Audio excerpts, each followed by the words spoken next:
welcome everyone to A Cosmic Cuppa with Jude. And tonight I'm going to be interviewing a remarkable woman who goes by the name of Stone Hobbit. She calls herself a navigator of multi-dimensional quantum transmutation.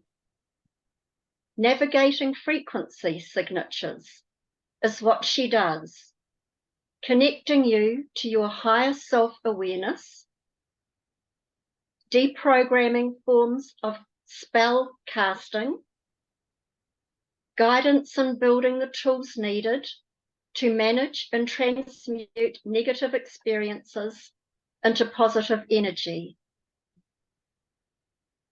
Through this journey, she has experienced child trafficking, abduction, satanic ritual abuse, sexual abuse, home invasions, pedophile cults,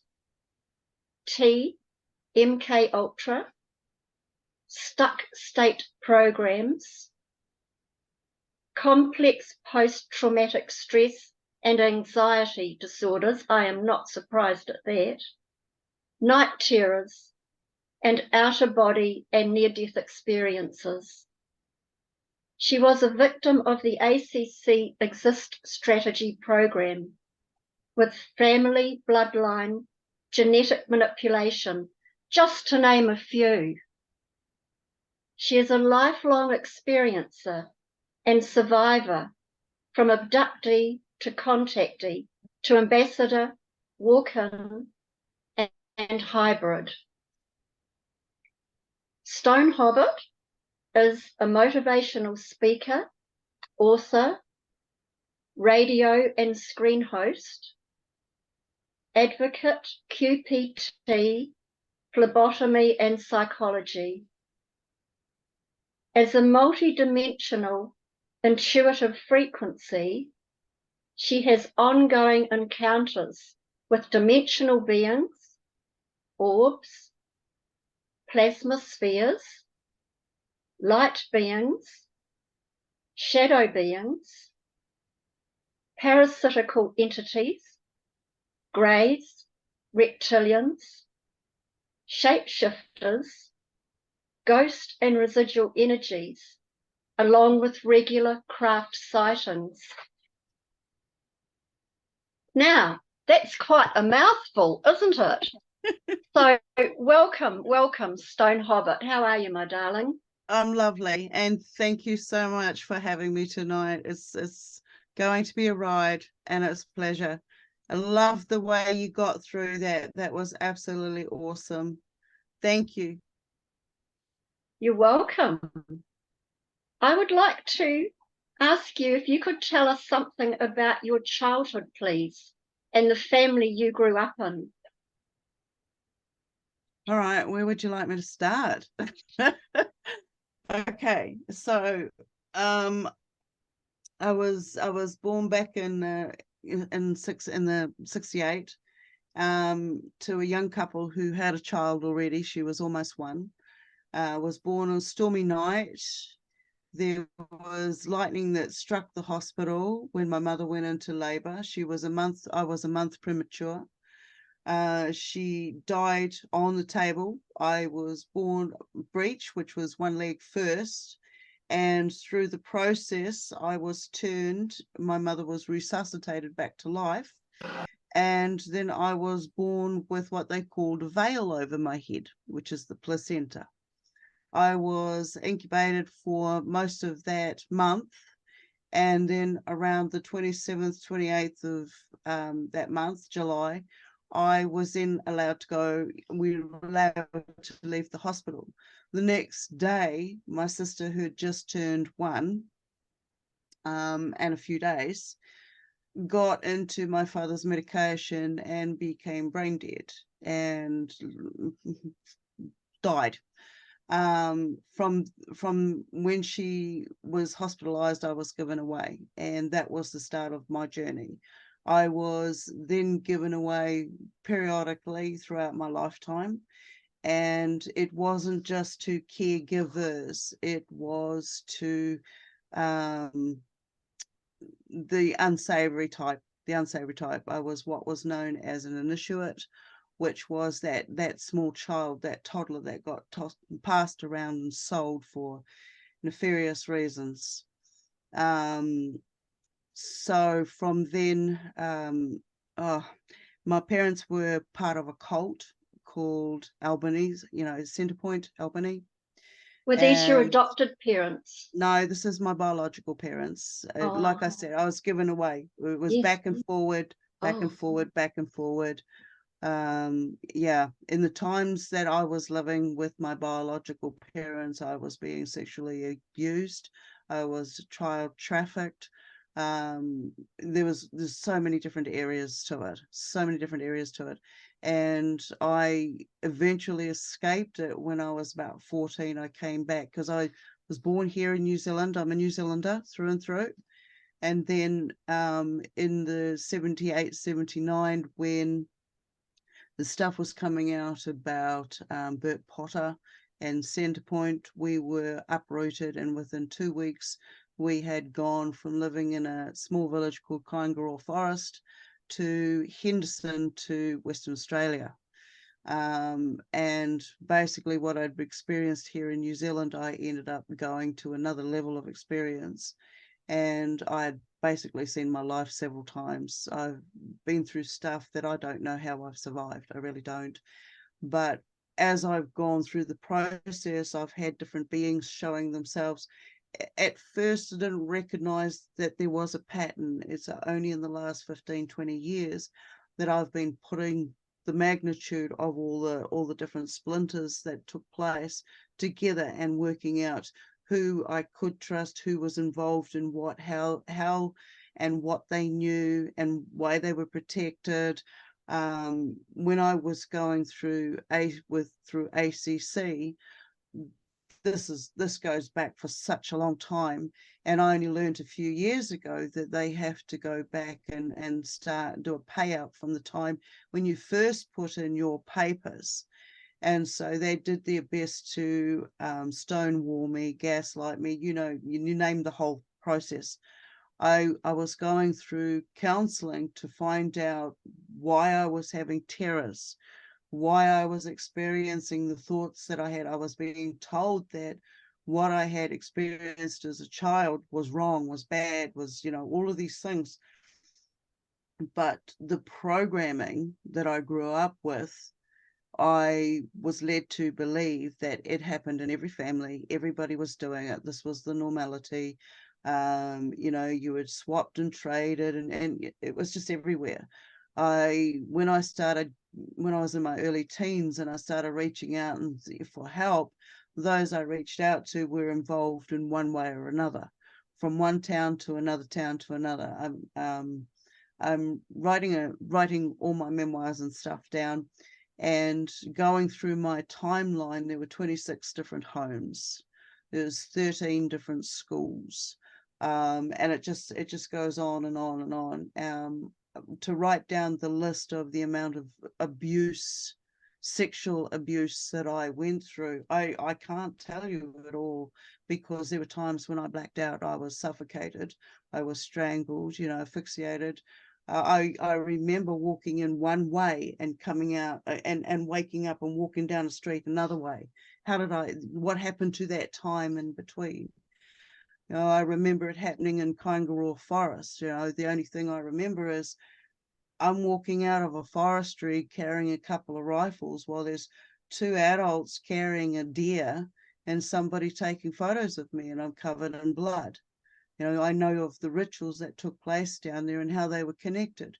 When they busted Centrepoint, they only concentrated on a very small portion of a bigger picture, a bigger virus that was here. And, he didn't stay in one location.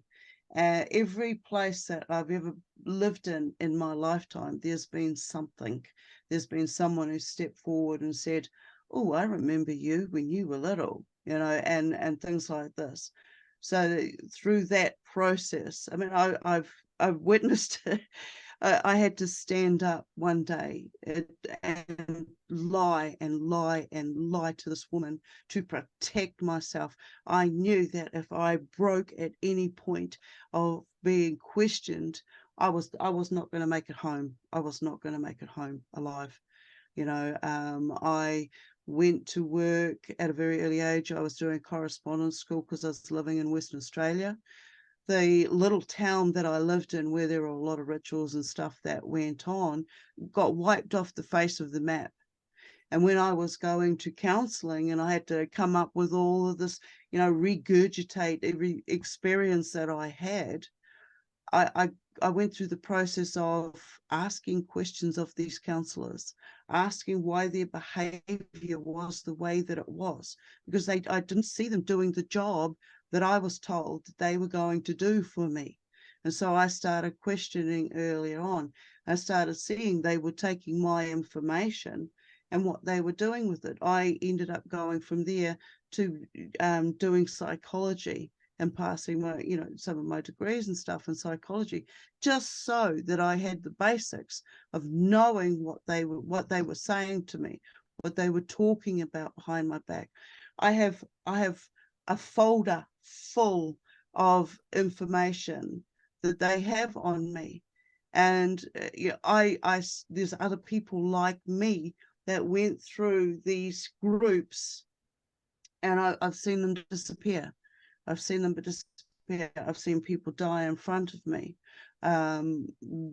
What came with all of this stuff, this trauma, if you want to call it, was me unraveling it, working out who did what, why, what they got from it, being able to read the energies, being able to turn around and stand up and stand within myself and say, I know who I am now, and I know what you did. I know what. God bless you. Yeah. God bless you. Sorry, go on. If I can stop you there just momentarily, because this is fascinating. First of all, I want to honour you in what you have gone through in your life. It's so big, a lot of people could not even comprehend, including myself, what that must have been like. So I totally honour you in moving through that and coming out the end with such grace. You spoke about a call over you when you were born, which often talks about people that have more psychic ability, more awareness. Do you think you were targeted partly because of your psychic abilities to come or awareness as that unfolded? Or was it because you were part of an Illuminati family? What do you think that was about? All of the above.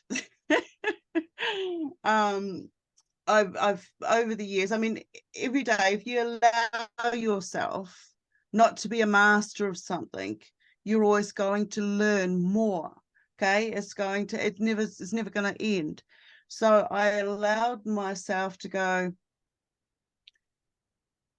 what was this about? What was this for? Why was I doing this? Every now and then I'll get these little, I call them gifts, they're gifts, and it's like an ancient being will come in, or a messenger will come in and give me like a download of information. Or the night terrors that I used to have, I don't call them night terrors anymore.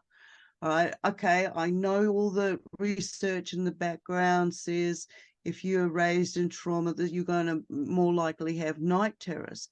But because it was so regular, because it developed patterns, and within each time I went on one of these trips, these journeys, I was finding I had different abilities in each one of these different dimensions. And over time, I worked out, okay, so now I'm in a dimensions phases. When people talk about dimensions, okay, I'm going to different dimensions. I had astral, I could do astral projection. I could be in a place, and it was like, it was always attached to the last minutes of somebody else's life. It was like, I can have people sitting in a room with me, and I can be awake, and I can trance through them and see what the last thing it was that they saw before they passed on. And I'm thinking, this is crazy stuff. This I can't tell a psychologist this, you know. But it was real. I was predicting accidents and events at a very early age, and throughout my teenage days, it was almost every day. It was almost every day. I was, the family that were around me at the time, caregivers, could see this, and I was always prepared. I got to a stage where I knew when it was going to happen. I had a code that I would ring up the local police, the emergency area, whether it was ambulance, whatever, and they would know to come. And this was crazy. This was here in New Zealand, you know. And so I got to see death at a very early age. I was raised in some families which were hunters and gatherers and fishermen on the other side, and I wasn't afraid to gut something here or there, or learn how to skin something over here, and it all played a role. It's all played a role. Every little piece that I've done has come back and showed different patterns. So I've been seeing patterns, and I got to break down what this journey was. And that was, I was seeing and interacting with other beings at the same time. I got angry because if I'm going through this traumatic event, why are they just standing there and not doing anything? I got to realize I wasn't speaking verbally to them. I was speaking telepathically to them. And I got to hear that it didn't matter, as long as I recognized the frequency. Like there's one coming in at the moment. These frequencies are around us all the time. We're frequency creatures. So everything that we've done and they've done to us is to put us in different emotional states. I know the magnitudes of what I've gone through, and yes, I've the bloodline, the manipulation. To have three male cousins and myself all in the same year get called in because we all suddenly developed lymphatic leukemia. Where two of them died, and myself and my other cousin didn't. And then to turn around and then say, well, you don't need to get your tuberculosis shot. It's like you see the process. I saw the process, what my mum was given when she was a child, for me to now have this inoculation, natural immunity to tuberculosis. So I've seen the process. I ended up through this whole process, I ended up as a blood nurse. I became a phlebotomist. Next, I started working as a lab technician. I wanted to know more. I felt really honored because I got to see my blood, living organism, every single cell with a heartbeat of its own and an auric field.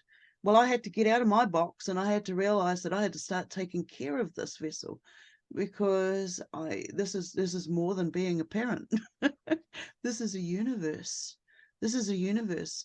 And for everything that they've done against me, against my bloodline, against the families, and this, to me, this is a jumpsuit that I'm in. I'm a walk-in, which means to me, I came a month premature. And that is because the being that was in the vessel before me opted out at the last minute. So I somehow ended up in this vessel and decided that I was going to do this journey. And it was almost like, for a long time, I thought I was being protected. I thought I was, kept in the dark for a reason. And when I got through to the other side, I accepted the fact that I do have these visions. This does happen. And it doesn't matter how many people I shared my story or reached out to or asked for help. I got to see the systematic abuse that's out there. I got to see how my grandfather was involved in politics, and here I was in my teenage days going out there, rallying around, catering for these big Labour Party meetings and all of this, and getting to see the, Robert Muldoon. Oh man, there's just so many that would go and play pool and bowls with my grandfather. And he worked for an organization going around to the Asian countries, basically working in immigration. So when I got to see that, I got to see there was the trafficking side of what I went through. And I was able to relate that to some of the immigrants coming into the country and how they were coming into the country. So there was trafficking happening all the time.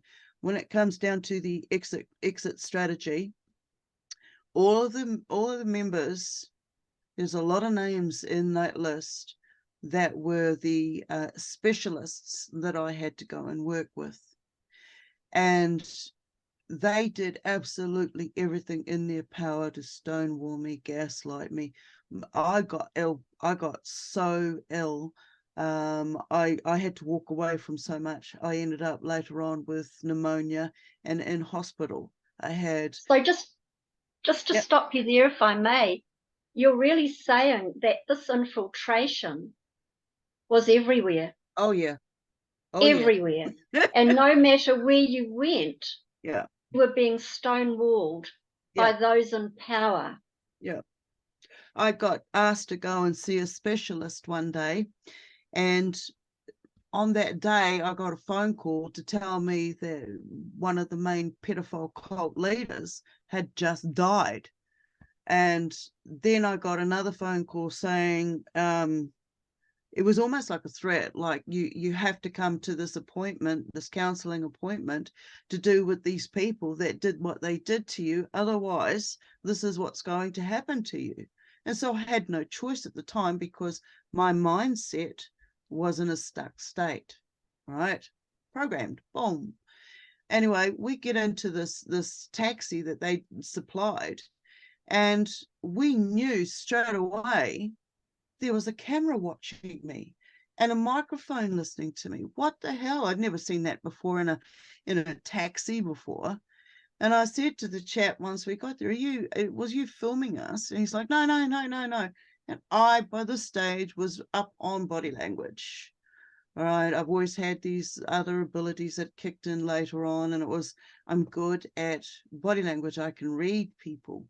And this is part of being able to recognize the frequencies around people, being able to recognize the parasites that control some of these people. There's hosts out there, there's NPCs, there's all sorts.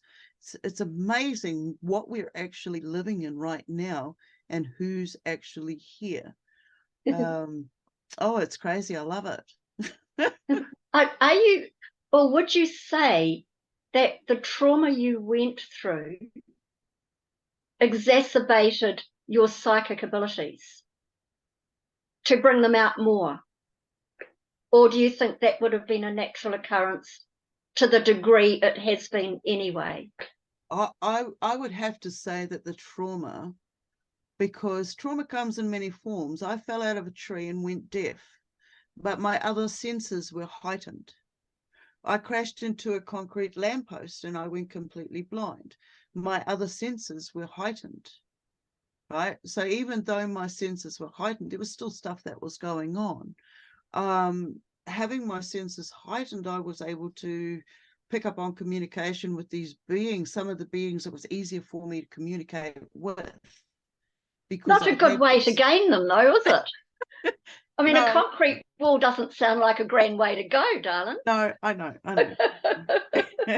Blame the potatoes on the bike.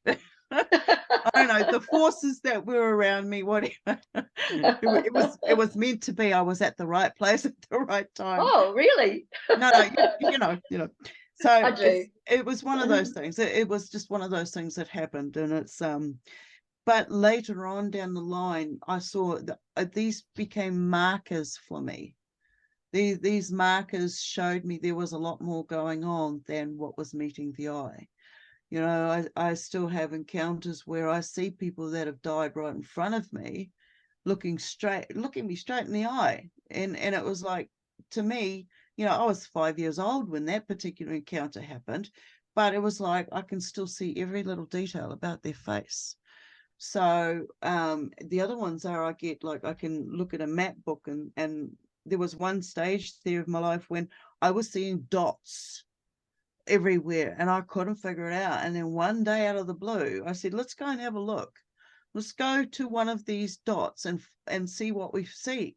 And we, sure enough, went to one of these dots, and there were bits and pieces there that the police were informed about. So, you know, there's Can a you lot of, just explain that? How did you see these dots? How did they present to you? just like a red dot on the map. And I said to my friend, I said, oh, what's that? What's that place? And I said, what place are you pointing to? And I'm like, this place here, you know, the red dot. And then there's no dot there. I'm like, I can see a dot.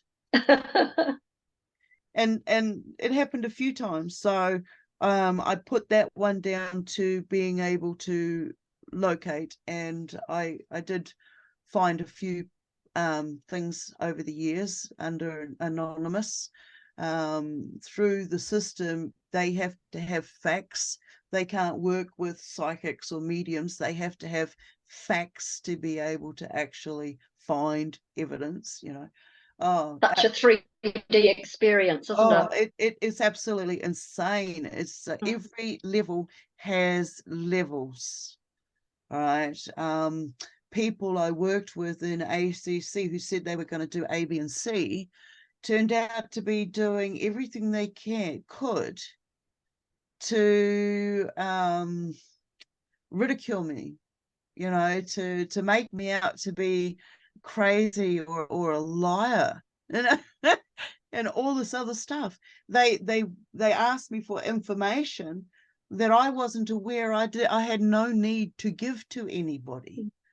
You know, they did everything that they could, and I stayed true to myself. I stayed true. I think too, because you're a person that has extraordinary abilities, for some of the people in just the 3D reality, it would have been quite difficult for them to ascertain what was going on, even though maybe they knew there was something there if they were in the picture.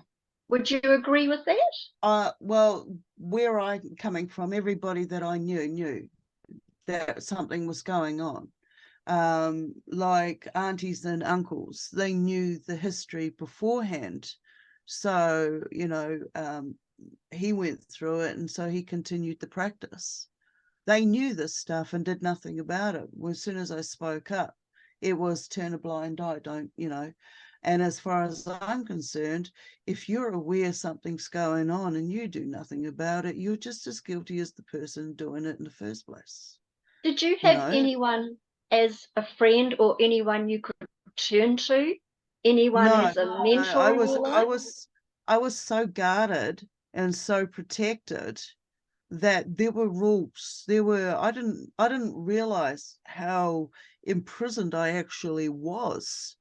You know, I leave the house, I get on the bus driver knows, you know, and it goes through a process where everybody, even those that weren't connected, because they were aware of what was going on, still got their pound of flesh too, you know. And the stuff that happened in Australia nothing could be done through ACC because it was in Australia. It didn't matter that I was a New Zealand citizen, you know, I'm born here. Come on. And the stuff that happened here, they turned around and you know, because the way they made me word things, there was so much that went on. It was absolutely insane.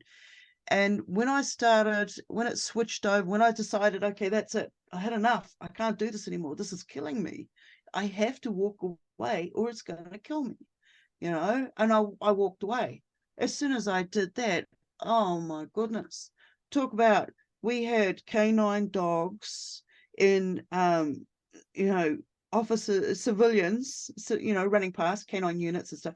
We had choppers. I've got so much footage. It is insane. We got choppers, the police chopper flying around the house at least 40 times. I'd gotten to the stage was I went out there, and the pilot got to know me quite intimately, Then after that, we had the phone was making crackling noises all the time, and this was wrong. And so we'd had a few telecommunication guys, repairmen out to fix it. And then there was this one guy who came and said, "You need to come and have a look at this." And we went out there. It was just one of those little boxes. And he said, "Look, sir, that is one set. That's your set." And it looked like somebody had poured acid or something on it, and they were like corroding, and oh my God, it was bad. It was bad. There were little things. We'd come home, and honestly, it felt like somebody had already been through the house. Now, I've lived through a few different types of home invasions, from through the night paralysis, the sleep paralysis, the night terrors, early days, the out-of-body experiences through near death. You get to see the different residual energies that come in, and some have come in the form of little grays. And when these things come in, and it's like, oh, you freeze up, There's so many different levels to the input that came in. Like, everybody talks about the angel and the devil on their shoulders. Well, for me, it wasn't just them. So, sorry, I went a bit off track. What was your question? That's quite all right. It's quite all right. How were you able to mentally and spiritually cope with all of the stuff going on for you at that time? Well, basically everything that went on, I had to find my way to get my own forms of confirmation that what I was experiencing was real. What I was seeing of people's behavior was real. So that meant I had to go into different professions and learn different languages, learn, I love science now. I totally love science. I love biology like you wouldn't believe. I ended up going into doing martial combats. I went into different hobbies and skills, hands-on skills, making my own rope, making my own fishing nets, making my own cold metal steel, all sorts of different disciplines, right to the point where I did 52 days fasting. And it was the best thing I ever did. It was an amazing spiritual journey. When I went through that process, it was like every day that I did was a year of all the traumas and stuff, unpacked, unfolded, worked out who I needed to send it back to, and what they had done. I'm here now. I'm in the here now. I know what they did. I know the how long it took the physical to heal from it. The mental is aware that it's always going to be there. I learned about detaching my emotions, the chemical responses and reactions to these emotions. I went through the different forms of breaking down what the anxieties were, post-traumatic stress disorder, how I worked with that, how I got through that. And so you're becoming a master. You're becoming a master. There's no such thing as a master. It's what it sounds like. You're overcoming the shadow self and learning how to work with neutrality. Yeah. So you're not in the emotion of it, which we can often get stuck in. Yeah. Myself included. I had to find myself. And yeah. And the only way I could find myself was to say, okay, all of the stuff that's happened is not mine. It's not mine. And I stepped out of it. I didn't know who I was. I was a naked spirit. Okay, I didn't know who I was, and here I am living a life that was designed for somebody else to go through. So I Yeah. could see the disconnections. I could see what wasn't working. So when I stepped back in, I was like, okay, so now I need to mend this vessel to the best of its ability so that I can operate it. So, as a walk-in, and you walked in before the body was born, is that correct? Yeah, before it was born. Yeah, So, did you have to take on the mission of yeah, that original soul before yeah, you could transcend to doing more of your own mission? yeah, And yeah. how far did that original soul's mission go to? It's still going. Oh, Like I so said, you're still doing that yeah, yeah. as well. I won't ever be disconnected from that journey, right? Because this vessel has got its own imprints. I've gone through experiences where of reincarnation of myself as a child 100 years ago to how can I be having that experience as a child female over here and having this experience as a teenage male getting shot in the war over here at the same time? How can I do that? You know, the parallels, they just, you know. And so I said, okay, you know, I've got my grays up there, go on, give me something, I need something. So they give me a download. And so what I saw was the imprint DNA, the memories within this organic vessel, the vessel which has been designed and manipulated over the ages, right, has its own imprints of memory of its ancestors, of all of that. But then me as a separate entity, Yeah. coming into this vessel, right, I have to have enough connection, enough blood lineage or something connecting me to be able to harness this vessel. Absolutely. So I would say you would have to have your genetic DNA bloodline plus Yeah. the soul connection. Yeah. And how do you know what is the real you within this vessel with its imprint and what is the running format of the mission of the original soul? How do you know the difference, or is there a difference? Because I'm driving at the moment. Well, that's a good way of putting it. I'm the driver at the moment. All I right. hope you know where the brake is. Oh my. Yeah. It's like I went through a stage, you know, all the darkness and all of this and blah blah blah, and it's all, you know, the visitations to myself through the ages, and I'm blaming myself for my higher self for the directions and the turns I've taken and why my life has turned out the way that it did and blah blah blah. And it was like, I'm going to find my higher self, and I've got a bone to pick with her, right? And then something happened, and I discovered that I was my higher self. I was my higher self. I stopped going exterior and I started going inner self, inner standing. I started playing with phonics. I already was playing with them when I was doing common law. You know, we've got Admiralty Maritime Law, we've got the law of the land, we've got natural law, and then we've got common law. You know, I was like looking at the law of the people, law of the animals on, you know, it's amazing. And someone said to me they wanted to get off this rock.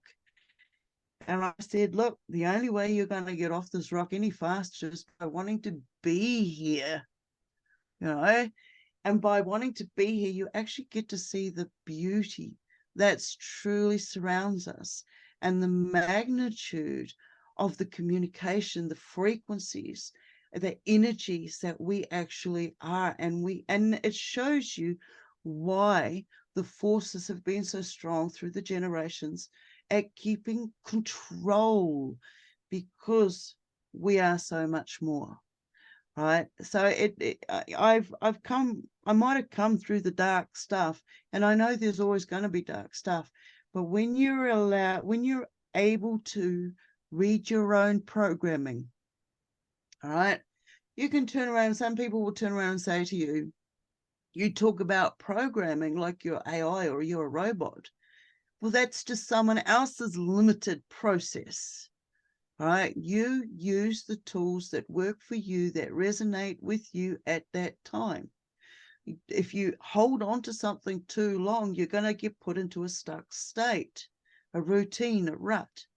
If you allow yourself the fact that there are no limitations, and when you get to one point of information that feels comfortable and is doing something good for you and your environment, then you move to the next thing. You're allowed to see the next thing along the process.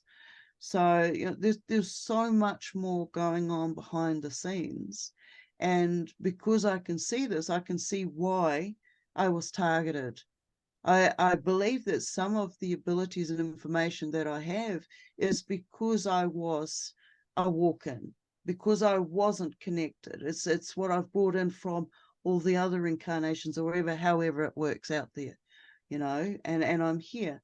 So I'm now in a position where I share my information with this vessel's information because I've shared this journey.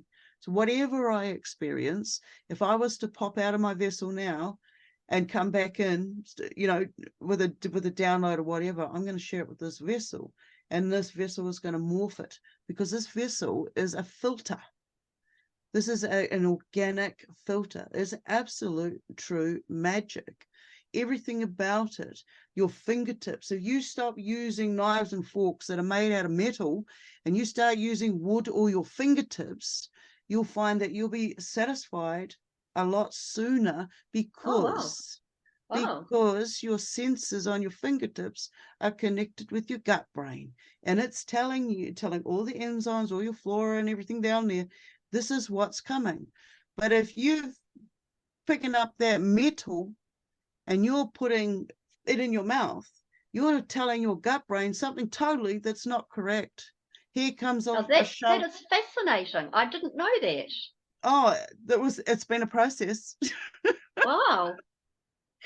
You know, that's extra, and it makes sense. It makes perfect sense, doesn't it? Well, you get to, like, I mean, how many people can go into their grocery store and say, well, I can't eat that because I know that's genetically modified food, or I know what spray is on that apple or what's in that orange. Who can actually, you know, tell me what's in their fridge? How long is it going to last them? Everybody needs to be constantly upgrading their adventure. I'm not going to live in the past of what happened to keep me in stuck states. That's what counselors do. Sorry, counselors, if you're out there, but I haven't found any good ones yet. So it's like, you are responsible for your imprint, your actions, your reactions. They haven't taught us this information that we all should be taught at a very early age. This is empathy. They're taking away our, you know, empathic connections through all of the dramas, all of the distractions, all of the violence. When one person gets wounded out there, the ripple effect, we all feel it. So every time something goes down, we've been led and programmed to believe that death is a bad thing. Death is a grieving time. This is when everybody starts to cry and feel sorry. You know, what are they feeling sorry for? Why do they need to have selfish feelings connected? You know, in the old days, we celebrated death. We celebrated the transition, the moving to a higher plane. You know, the physical may have been gone, but the memories and the attachments of love will still be there. Absolutely. And I think a lot of us still do that today, really. We do. Yeah, we do. But you're right in that there have been a lot that have grieved, but have held that grief far too long, that keeps that soul attached to the earth plane. Yep. Yeah. I mean, you can't change what you're not aware of, but once you become aware of it and you do nothing about it, you know, that's where you come into judgment. That's where the karma sticks. So yeah. I like to live in the idea that I have to be better tomorrow than I have been today. That's I have lists. I have lists every day. I've got to get this job done. I am happy if I get out of bed in the morning and I make it. Okay, I've made my bed. I've made it through the whole day. You talked about living two lives at the same time. Yes. We know our oversoul experiences more than one extension of itself as souls. Were you experiencing another split from your oversoul, or was that something different? And which experience, as a child, or When you were talking earlier that you had the experience of a young man, okay, and you had the experience of yourself at the same time. That's two different. That's okay. What you are calling an oversoul, that is my conscious awareness. That is one physical. That's everything. Okay, and then you've got the other awareness, which is the DNA, the genetic imprint. Right, I can work on autopilot without my consciousness being in this vessel, but it's only temporary. Okay, so is that what you're meaning by an oversoul? Well, you were saying that you are your oversoul, so I guess the situation may be slightly different with you. I'm working in the premise that I'm my higher self. So my self-awareness, my conscious awareness of the actions that I do, that's what I'm responsible for. That is my higher self. So I would say that is what you're saying is your higher oversoul. Oversoul. Yeah. Okay. Well, the other one is, and that comes from a past life incarnation imprint that was triggered when I went into that location. All the frequencies of that location hit me, and so my senses went into, I recognize this area. Yeah. And that's when the reincarnation memories kicked in about me being that little girl at that place. So, and at the same time, it's like when I got older, I was able to go, well, this was happening here at that particular time, but so was this. So how is that possible for two things to be existing at the same time? So now we're getting into quantum entanglement, aren't we? Yeah. So I basically got to go, okay, so now it gets crazier than this. Okay, so I basically was having experiences all my life with greys, different types of greys. Okay, tall whites, brown, short greys, big heads, short heads. My kids have, anybody who stays with me long enough gets to experience some weirdness.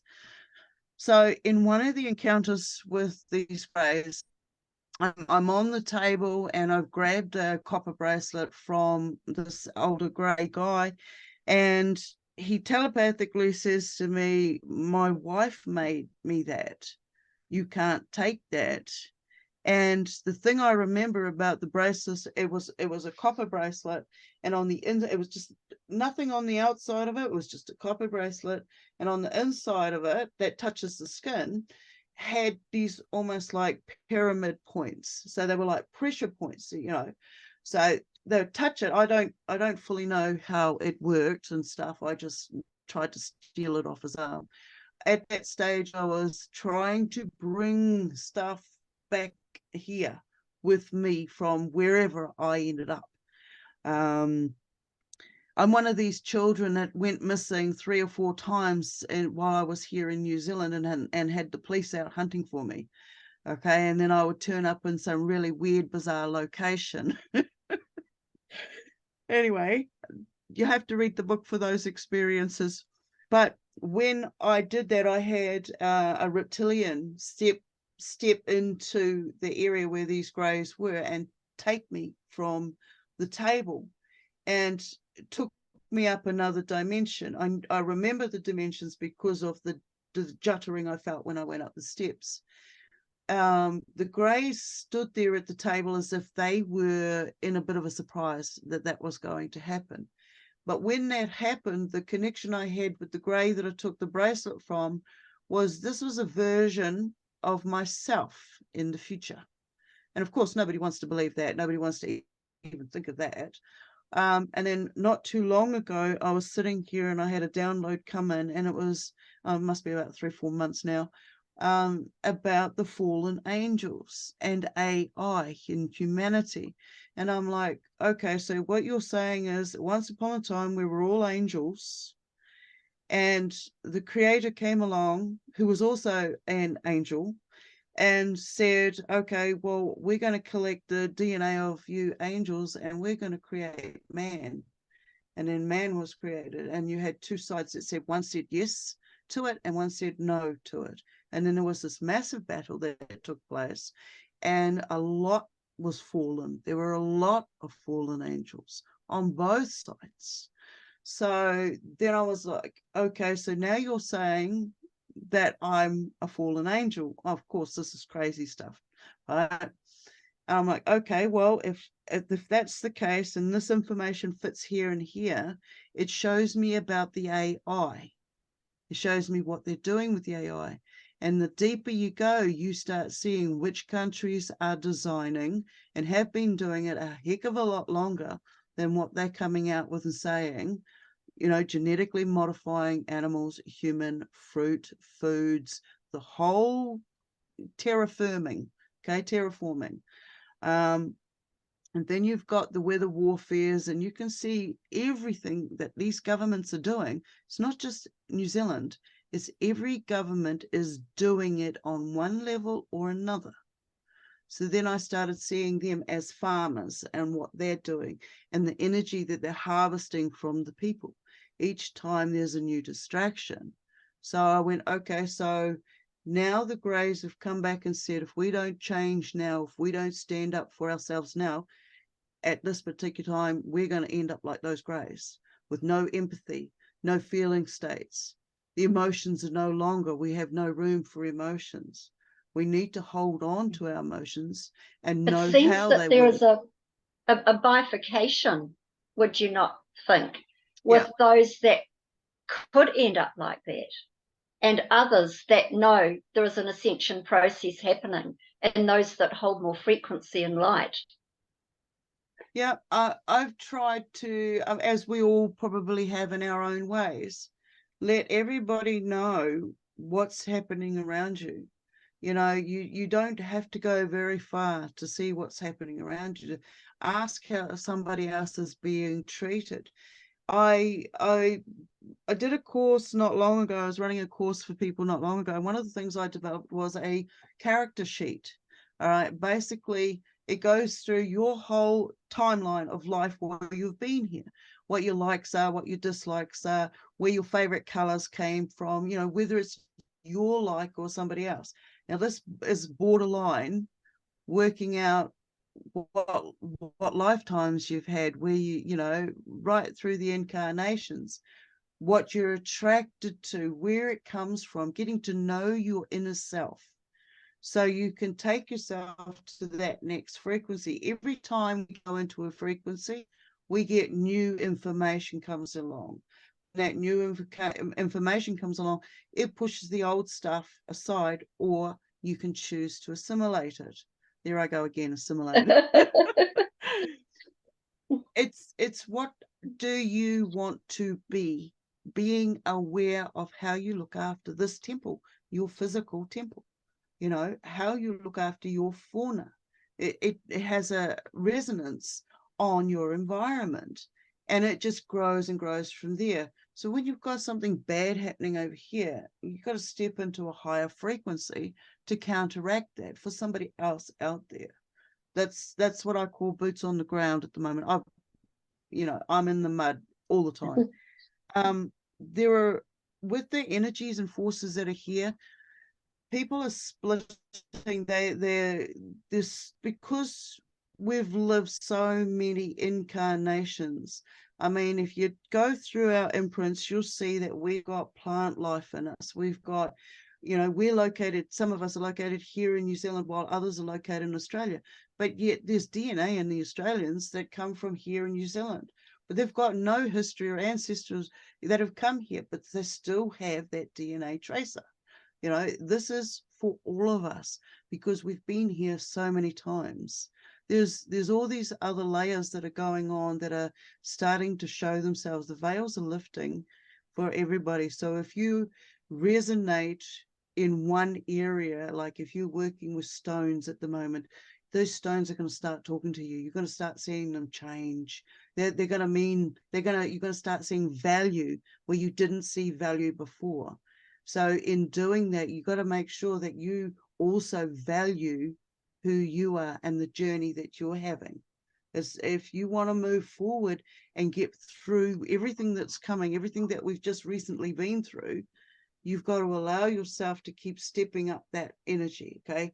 You're a never-ending battery, and you are a resource. So now you have to take back that energy and cut off the ties. Stop feeding those that they're not doing anything good for you. People's memories are going to be, they're going to remember doing something over here, and they know they've never been there before. You know, how could they be doing that if they've never been there before? But the imprint is resonating with the frequency at the time. And it's going to be like a little video or a little photo that shows up. So it's like you might think you're bilocating. When you start bilocating, this means that you've already been doing dimensional work.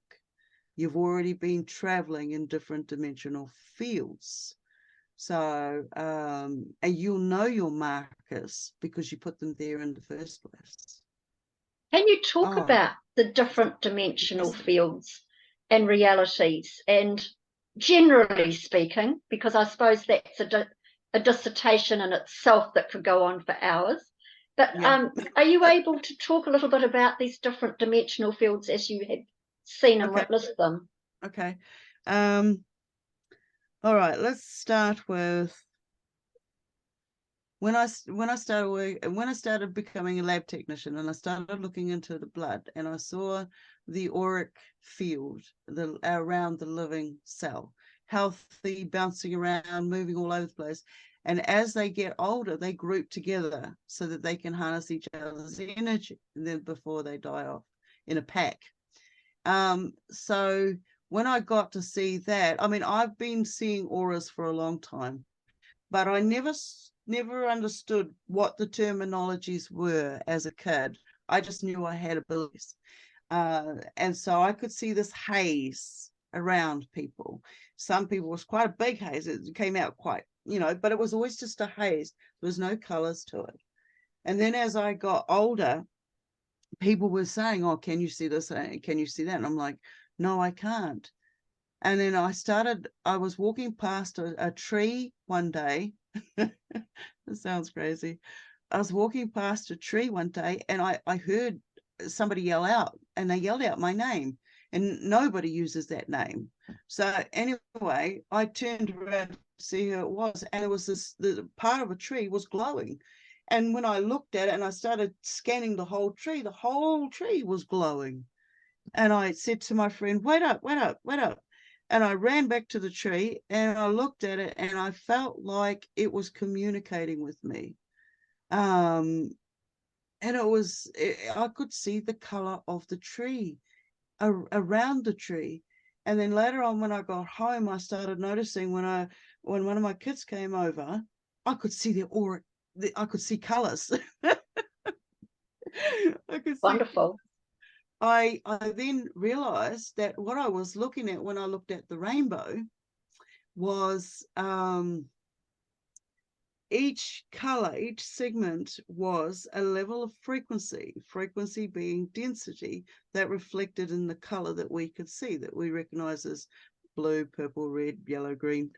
And then I went into the chakras, and I started working with the connections, the dimensional connections to the rainbow through these chakras. Then I started working with with colors. So if I needed to boost a certain dimension within myself, like I had to wear green if I wanted to do more work in the green dimension. I had to wear red if I wanted to do more work in the red. So I was surrounding myself with these different colors so I could do more work in these dimensions. Then it got to a stage where I could now see these beings in these different dimensions. Then one day, I've got a video out there, I call it Sparkles. One day I'm in the lounge. In the winter, we moved the main room into the lounge room, because I live like a Viking. Okay, I live old styles. I work with the weather. At night I sleep with the windows open. The possums come and go. I know she's lost it. Oh no. Anyway.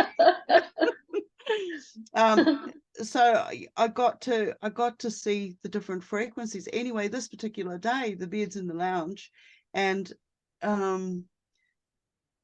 when I got up, I was seeing all these sparkles in the room, and I said to my partner at the time, "Can you see that?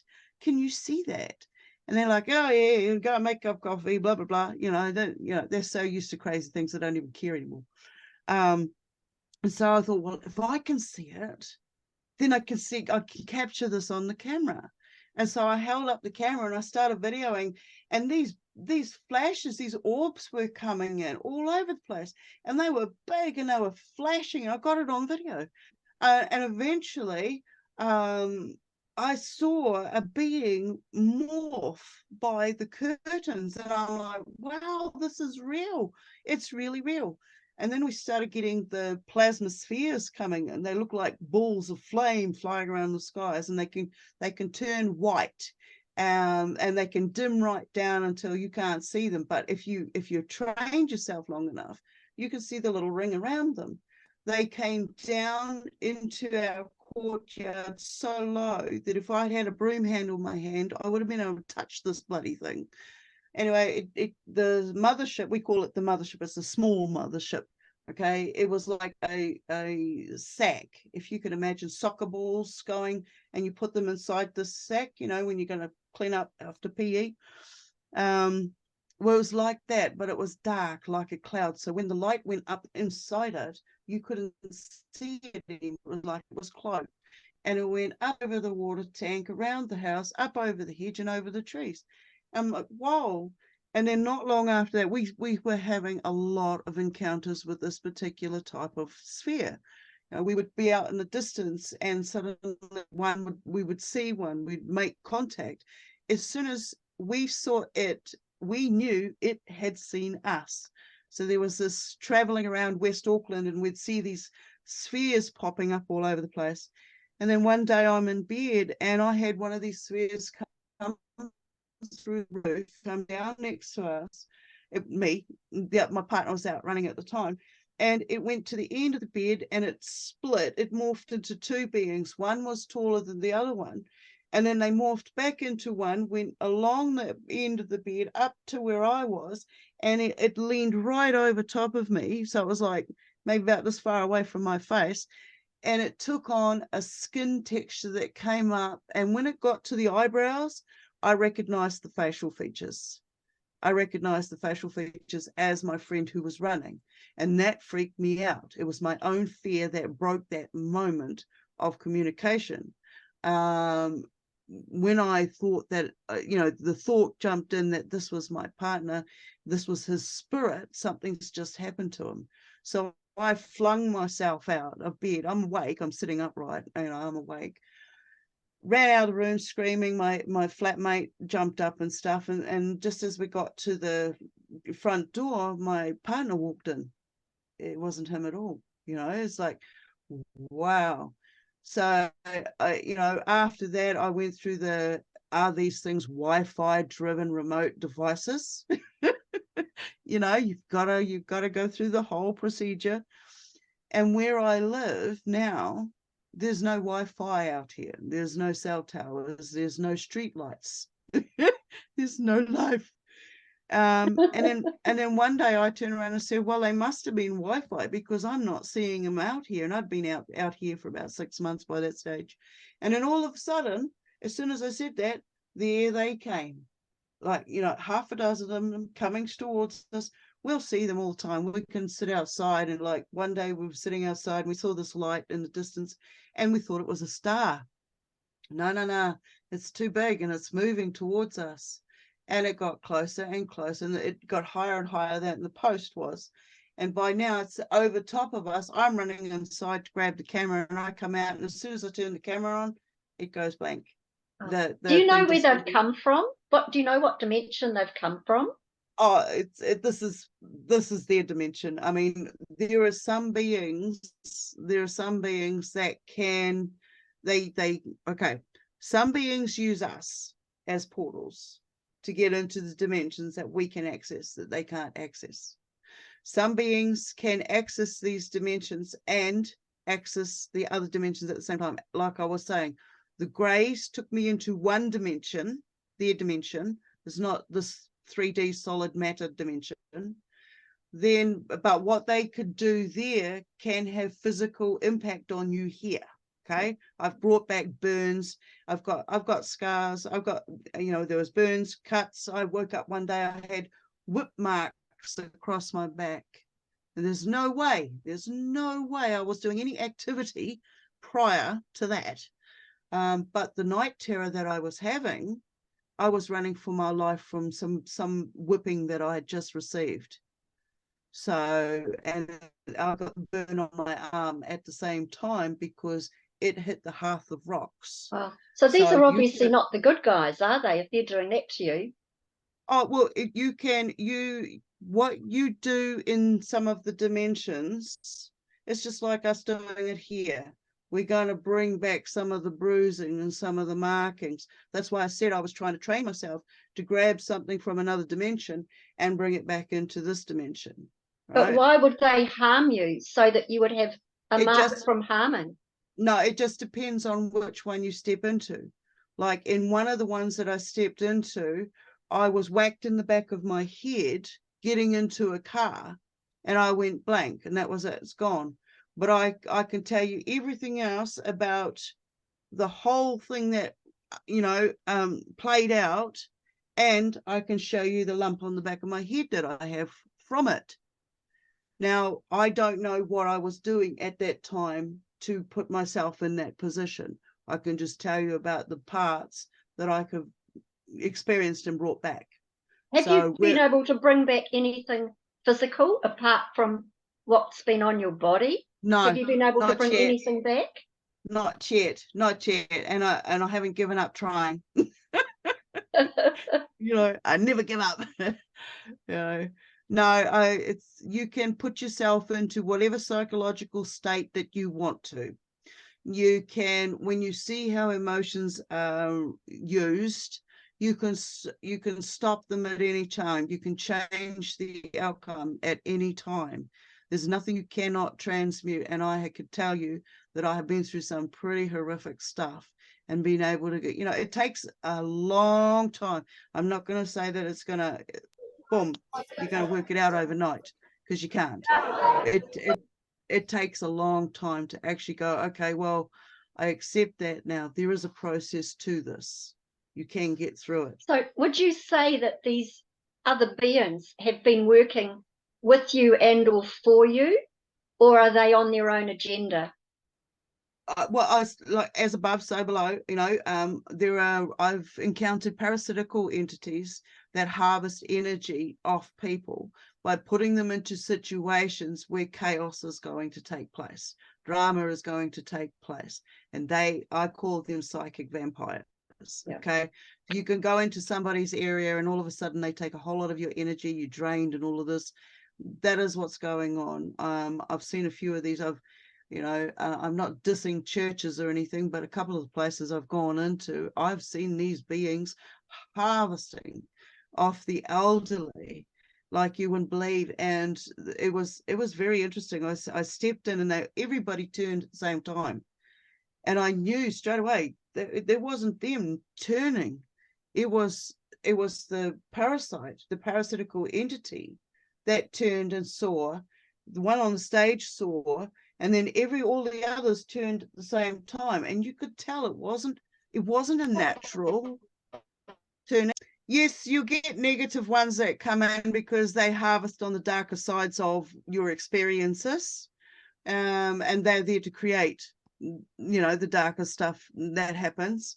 But you can stop that as soon as you can recognize the signs. Okay, I call them symptoms. actions, reactions, and symptoms. You can tell when something near you. If you get the heebie-jeebies, or you got to think about who you are. Get in touch with your skin, your receivers, and actually listen and communicate with what it is that you're feeling, that you're picking up with. Allow yourself to be wrong. Allow yourself to make mistakes, because this is the path of learning to communicate with your vessel, your temple. Okay, so you got to communicate with your beings, your people. This is who you are, and this is your inner journey, is to find your inner community. So when you do that, then you go, okay, now you've got to protect what's on the outside. So you start feeling those energies coming in. How long do you sit with the TV going? How long do you sit with the Wi-Fi near you? Or do you carry your cell phone on you? Are you constantly plugged in? Do you run around outside with bare feet?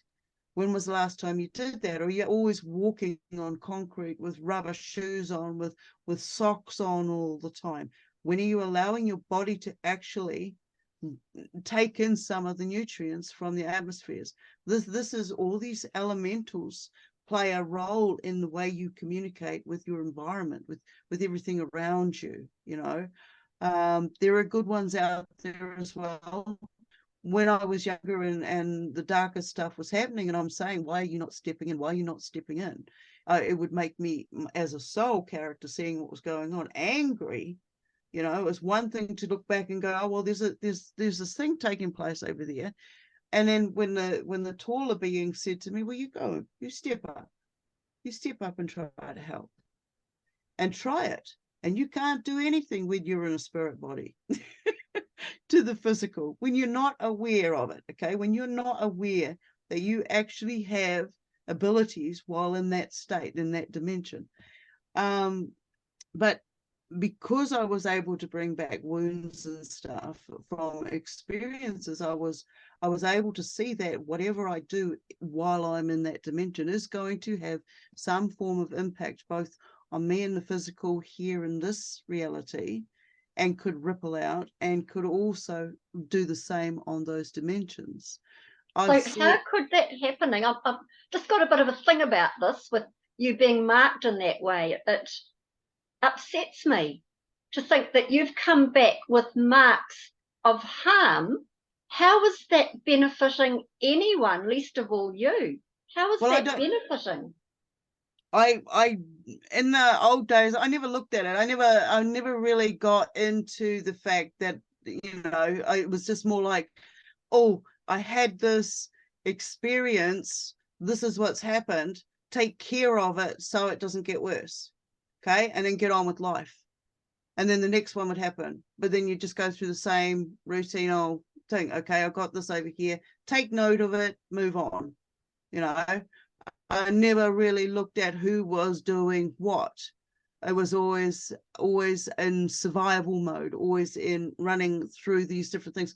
Some of the dimensions I would find my way into, and I knew I wasn't allowed to be there because I was being chased. So if I'm being chased, that means something's trying to stop me from being there. And this is how some of the markings would happen. Like when I got the burn, I was safe, but because the way I was exhausted and I laid down, my arm hit the rocks. That was a hearth fire. So there was no harm or ill will deliberately given. It was just one of those things that took place. But it was left there for me to see that I have an imprint where wherever I go, if you think it, if you can think it, then it's an action. If you are in a dream state of any form, then you are in an action state. Even if the physical is not moving, you can still find imprints of the adrenaline and the emotions and everything that you've gone through while in that dream state. So when we take responsibilities for everything we do in a daytime, this is how I have to live now, is because once you become aware of it, you're held accountable for it. So, have you experienced any of the higher dimensions where you've had, if I can term it very basically, the good guys Yeah. that you have interacted with and had high consciousness representation with? Yes. Yes. Oh, mate. Oh, this is one of them. This is called my ancient. Oh, you can't really see it because there we go. Anyway, this is my ancient one. And when she first came in, I was in fear stage because to me, she was part lizard, part woman, part scary thing that could shape change. And she wasn't alone. She had a couple of others with her. Then when I'm trying to protect myself against this being that's right there in front of me, she could shapeshift into like a size, like she could become really big. Like I've had that a couple of times. I've had it with dragons as well. And so when I got to see that the power that she actually had against a little thing like me at that time, I don't know what that was. Something just moved. When she showed me that she wasn't going to harm me and she had the power to harm me, my thinking had to change. She was there for a reason. She wasn't there to harm me. She was there to show me something. And so there was a thing that rolled out, circumstances that rolled out, and she was encouraging me. She was to let go of this that was carrying, and I had no idea what it was that I was carrying. That sharp fence, if I was going to go that fence, I had what I was carrying, and that to be what because was You're breaking up a little bit, darling. oh dear. Oh no.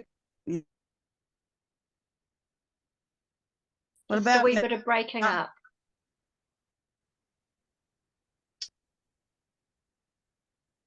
Are you Can you there? hear me all right?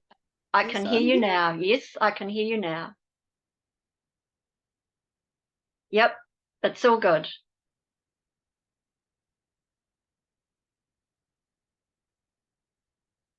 Can you hear me?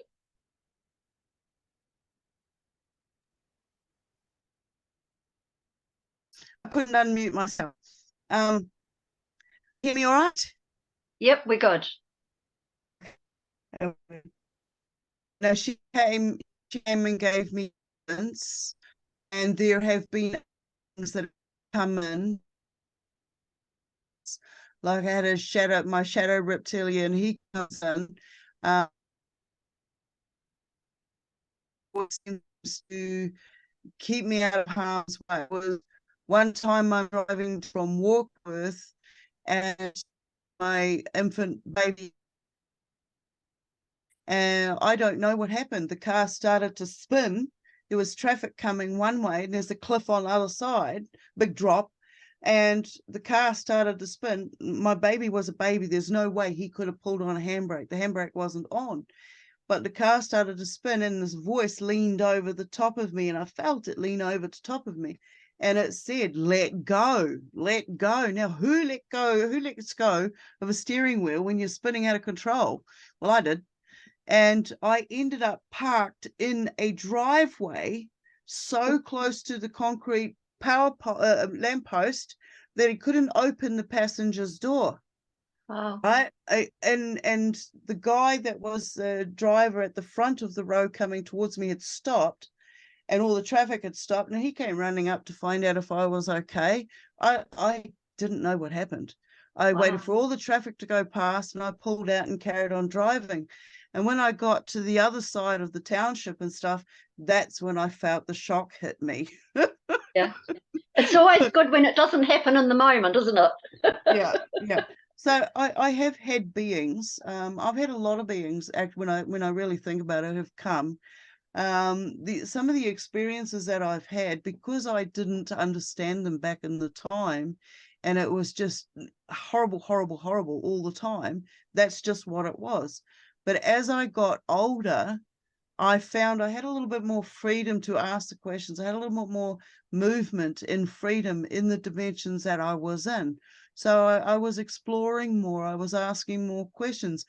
Whatever work I was doing in these dimensions had a positive effect on me here in the now. I was able to put together all the pieces of this childhood that I had. You know, I got to see who the players actually were and what they did, and the fear left. So all the way through it, it's just been a procession of elimination, eliminating what wasn't mine to begin with. You know, That's a biggie. That's a biggie. Could you please talk about your mission as an ambassador? Who are you as an ambassador? And what is your role with the status? Okay, well, I'm a walk-in. I accept that. I accept that I'm a multidimensional, from a multidimensional origins. And I believe whatever I am, whatever I'm doing, everybody else out there is doing it as well. Because if I can be the best version after everything I've gone through, if I can be the best version that I can possibly be for myself, I'm going to have a positive effect on my environment, which is going to have a ripple effect on everybody else's environment. So I do it in clear intent, and I will clarify that for whatever language shows itself that needs clarity. Do no harm to others, treat others as you wish to be treated. You know, all the very basics. I don't ask for much, and I don't expect much. You know, I do my best to stay away from people. but it's like, you know, just be the best that you can be, because you're amazing. You're absolutely amazing. You're an energy source that even when the vessel has expired, you haven't. You're still going. You're still out there. And it's just another changeover. You're just stepping into another dimension. But while you're here, you take responsibility for being here. You know, your environment around you. What is your toxicity level? What are you creating around you that is toxic? Is there a better way that you can communicate with those around you? And I say to people, one of the first things that I teach is stay in your most authentic truth. All right? You cannot lie to yourself, because they already know that you're lying. Yeah, very good advice. Very good advice. This is where my mana came from, was whatever happened and how many people I reached out to, no matter how many times they turn around and tell me that can't be happening to you, you're lying about it, blah, blah, blah, blah, blah. I stayed within my truth. And I believe that has been one of my biggest missions through everything that they've thrown at me. I'm not going away. I'm not going to back down one little bit. It doesn't matter the programming they throw at me now. You know, I've broken through the MK Ultra programmings. I've seen things that you would not expect to see.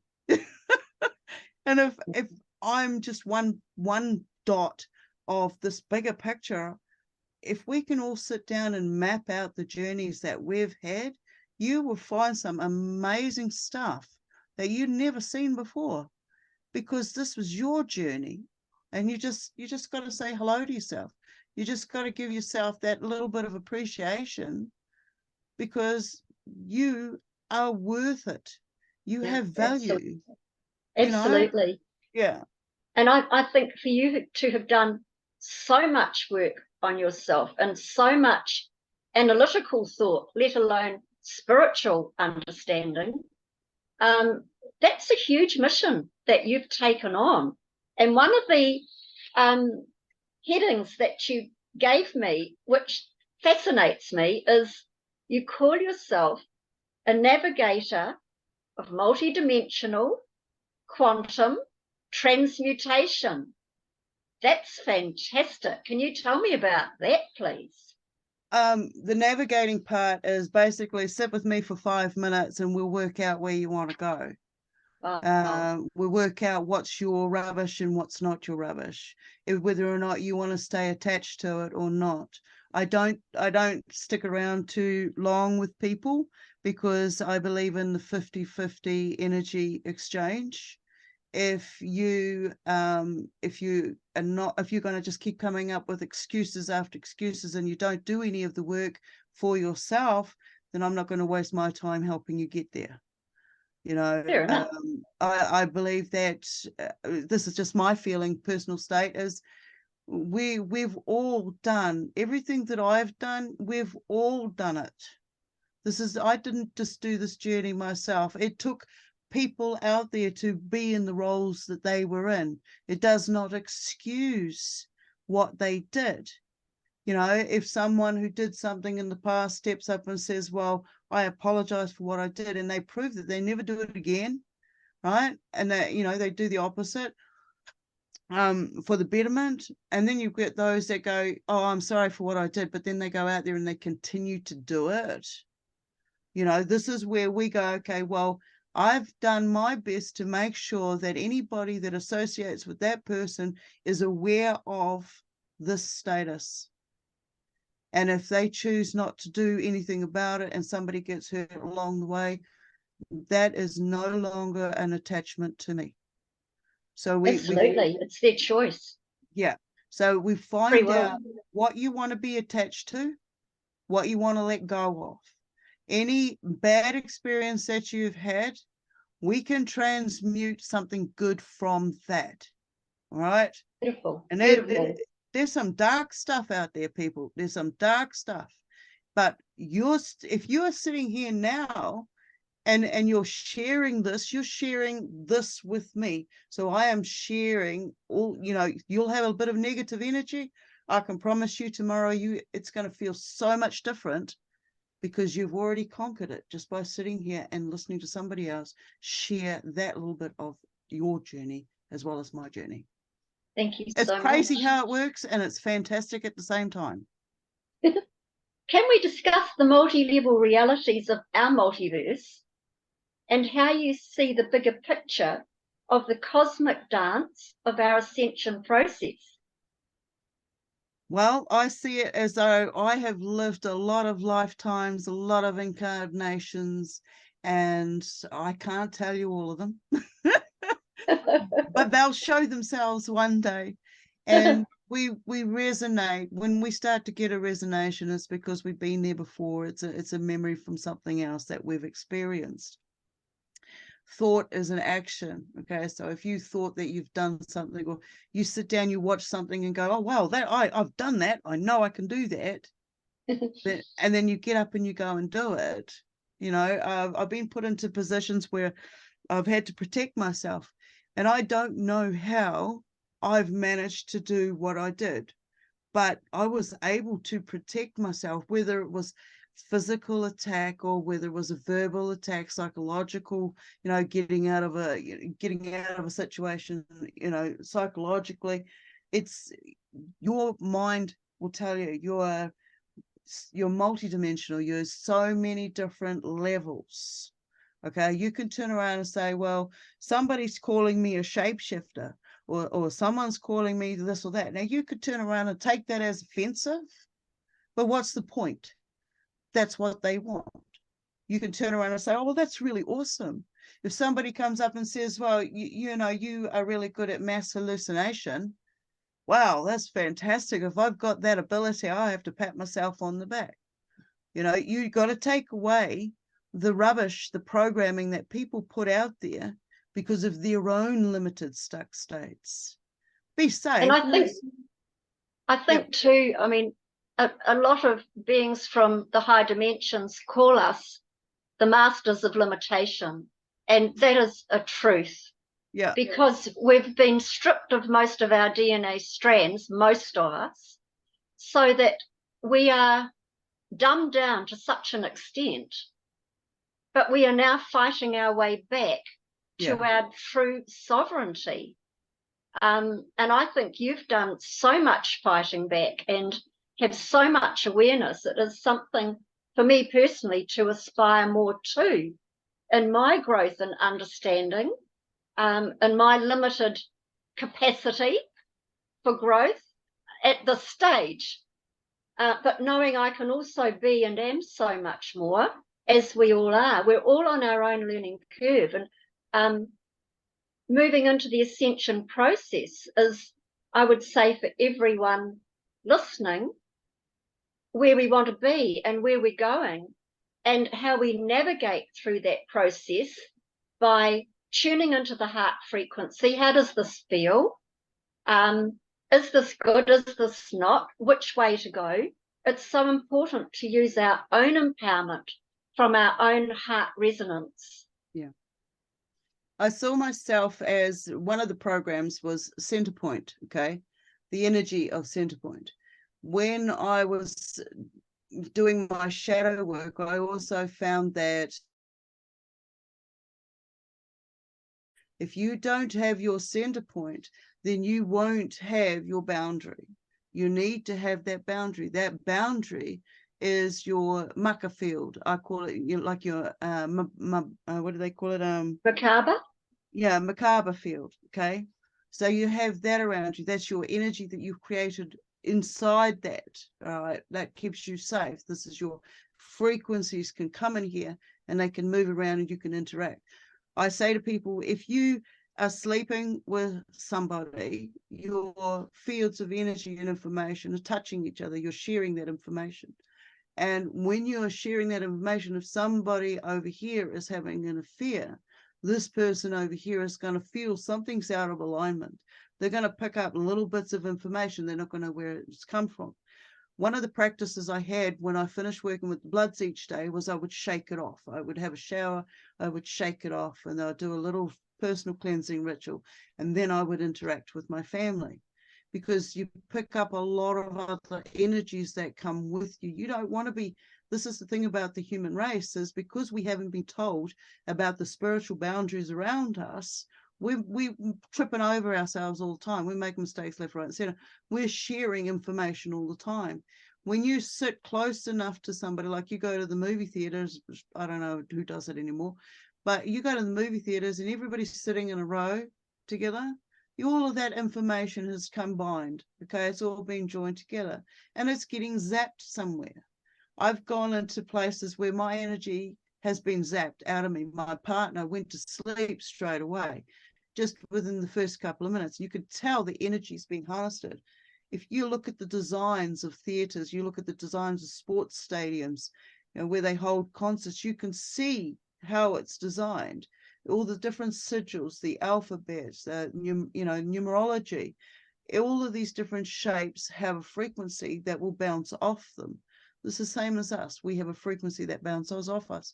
I like to call us frequency signatures because we have a lot of signatures. We've got similar features, similar signatures, so they can zap one button from one point and it'll affect all of us in a certain way. And, you know, targeted individual stuff, this sort of thing. But we can tune into voices quite a distance. This is through the frequency. When you start realizing what your frequency is and what you're capable of doing, it's like throwing your voice. You can hear it further away. I say practice little things that you don't do today that we did back in the day, which is sit in the grass, listen to the trees, get your feet wet, interact with the dirt. You know, you've got, if you want to notice and recognize all the other frequencies around you, you have to start recognizing the frequencies that are within you. People talk about understanding all the time. Who are you understanding? You're in somebody else's limited state, shadow, self. Okay, you're understanding that you've got information here. And now, because it's understanding and you've got your inner self to protect, you're going to break down the information a lot faster, a different way. You're going to be careful about the words that you use, how you use the words, because it's a form of spell casting. Everything you say out here is going to have an effect and you're going to feel that ripple. If you say something horrible to somebody, it's going to ripple back at you because you heard it first. You heard it before you said it. So the damage has already been done. You already mistreated yourself by saying that negative thing in the first place. So change it up. When you catch yourself, oh, I don't need to say that. I don't need to hurt myself anymore. I don't need to say that to that person. They're doing enough damage to themselves by doing whatever it is that was trying to trigger me in the first place. So you learn about what triggers you. What are your triggers? What are your buttons? Do you allow yourself to get triggered? Or do you allow yourself to build the strength so that you're not triggered? You know, there's all these little avenues. I like to hear success stories of people finding little things that they're doing for themselves that they didn't do yesterday, that they're doing today. And it only takes one little thing every day. Just do one little thing. Say something nice to yourself. And before you realize it, you're actually saying nice things to everybody around you. Your environment's changing. You start And seeing, they'll be saying nice things to you as well. yeah. So, you know, treat others as you wish to be treated, because they're just a Absolutely. version of you. I hope that answered your question. It's fantastic. I should apologize when I come on, because, man, I just go on rants. I don't know No, where it's I wonderful. go In sometimes. fact, as often happens when I'm interviewing, you answer the questions before I've asked them. So I've been flipping over a few because I thought, oh, we've done that. Can I ask, when you escaped from the damage that was being done at age 14 and you decided, I want out, I know we're sort of flipping back a bit in time. How did you go about that process? What happened for you then, and how did you push through that? Well, we had a lot of stuff that was happening in the location at the time. And my mother and I were coming back into Muliala. That was the name of the village that got wiped off the map. And looked like a fireball was coming in. And then the whole car conked out. We went unconscious. We came to with burns. The boom box back in the day was melted in the back window, and we had burns on our face, and there was a guy that woke us up. By the time he towed us back to the village, this thing had been seen from Western Australia right across over to Sydney, down to Victoria, and then it had come back to not far from where I lived at the time, and it crashed there. They tried to say that it was Sputnik. This was what 82 or 83, something like this. And then the military moved in. And this is so Meteor wouldn't do that, would it? No. Well, we'd already seen a whole lot of crazy stuff living out in the middle of the desert and stuff. So there was stuff that was going on all the time. That's just another part of the of the journey. Was that from Pine Gap? It was part of where I lived, not far from where I lived, and I discovered this later on. There was tunnels and caves that you'd go into. You get take. I called them, they're dums. Okay, they're dums, and they were connected to Pine Gap and other places. And this was a secret Chinese military underground base, and it's not far from Marble Bar. If you want to look it up, you'll find it. There are all sorts of different things that took place, and within that time frame I got shipped off back here to New Zealand, and I was told that I was doing a scholarship. So I was basically doing I was going to Waitakere College at the time. I was doing fourth form there, and I was doing Western Australia Correspondence School, so I was keeping up two education bars at the same time. I had no contact with my family because it was part of the Masonic order. It was part of the rituals and programs that we were going through. I could name names about other people we know in New Zealand that ended up having to do that with their political families, but I don't think I need to. And then when I went back over there, I was there for 6 months. I worked, and I was still doing schooling. By that stage, a whole lot of it had been gone up another level. It'd gone up to, we now need to know that we can trust you and that you're on this side of the team. My mother by that stage had married the judge, the local judge of the township, and my father had married his wife. They swapped. So, and they were part of it as well. So we've got judge and jury that were involved in it at the same time. Then I basically got on a truck one day with everything I owned, and I went down to Perth. I'd already bought my ticket to come back to New Zealand. It was 6 months later. I don't know how I was alive, to be honest. And then some horrible stuff went down when they found that I was doing this and tried to basically kidnap me back. And I got here, and yeah, I've never left. I've never gone back. You know, I don't know how I managed to escape it. I truly don't. But I had a couple of home invasions when I went to the police and I said, that's it, I've got to come out with my story. When I first started coming out with my story, I had a really nasty home invasion. And it took me pretty much 20 years. It's taken me pretty much 20 years to get back on my feet, literally. Be able to face the police, face anybody who tries to turn around and say they've got some sort of authority or power over me, physically or mentally, when they will never touch me again. I won't let them touch me again. Well done. Well done. You know? Congratulations. Yeah. That's huge. Well done. Thank you. What are you doing now? What's happening for you now? Well, I do lots of stuff. I never sit still for too long. You know, I've got a multiple of jobs I do around here. I'm writing a few books. I've got pretty much, it's a trilogy of, there's over 200 chapters, and it's to do with all the encounters I've had over the years. Over the years, I've managed to basically see the patterns and see how which species of beings works with which species and what abilities they have and how they're able to manipulate certain areas of us, like our dream states, well, you know, what we eat, our emotions, how they're always interacting with us.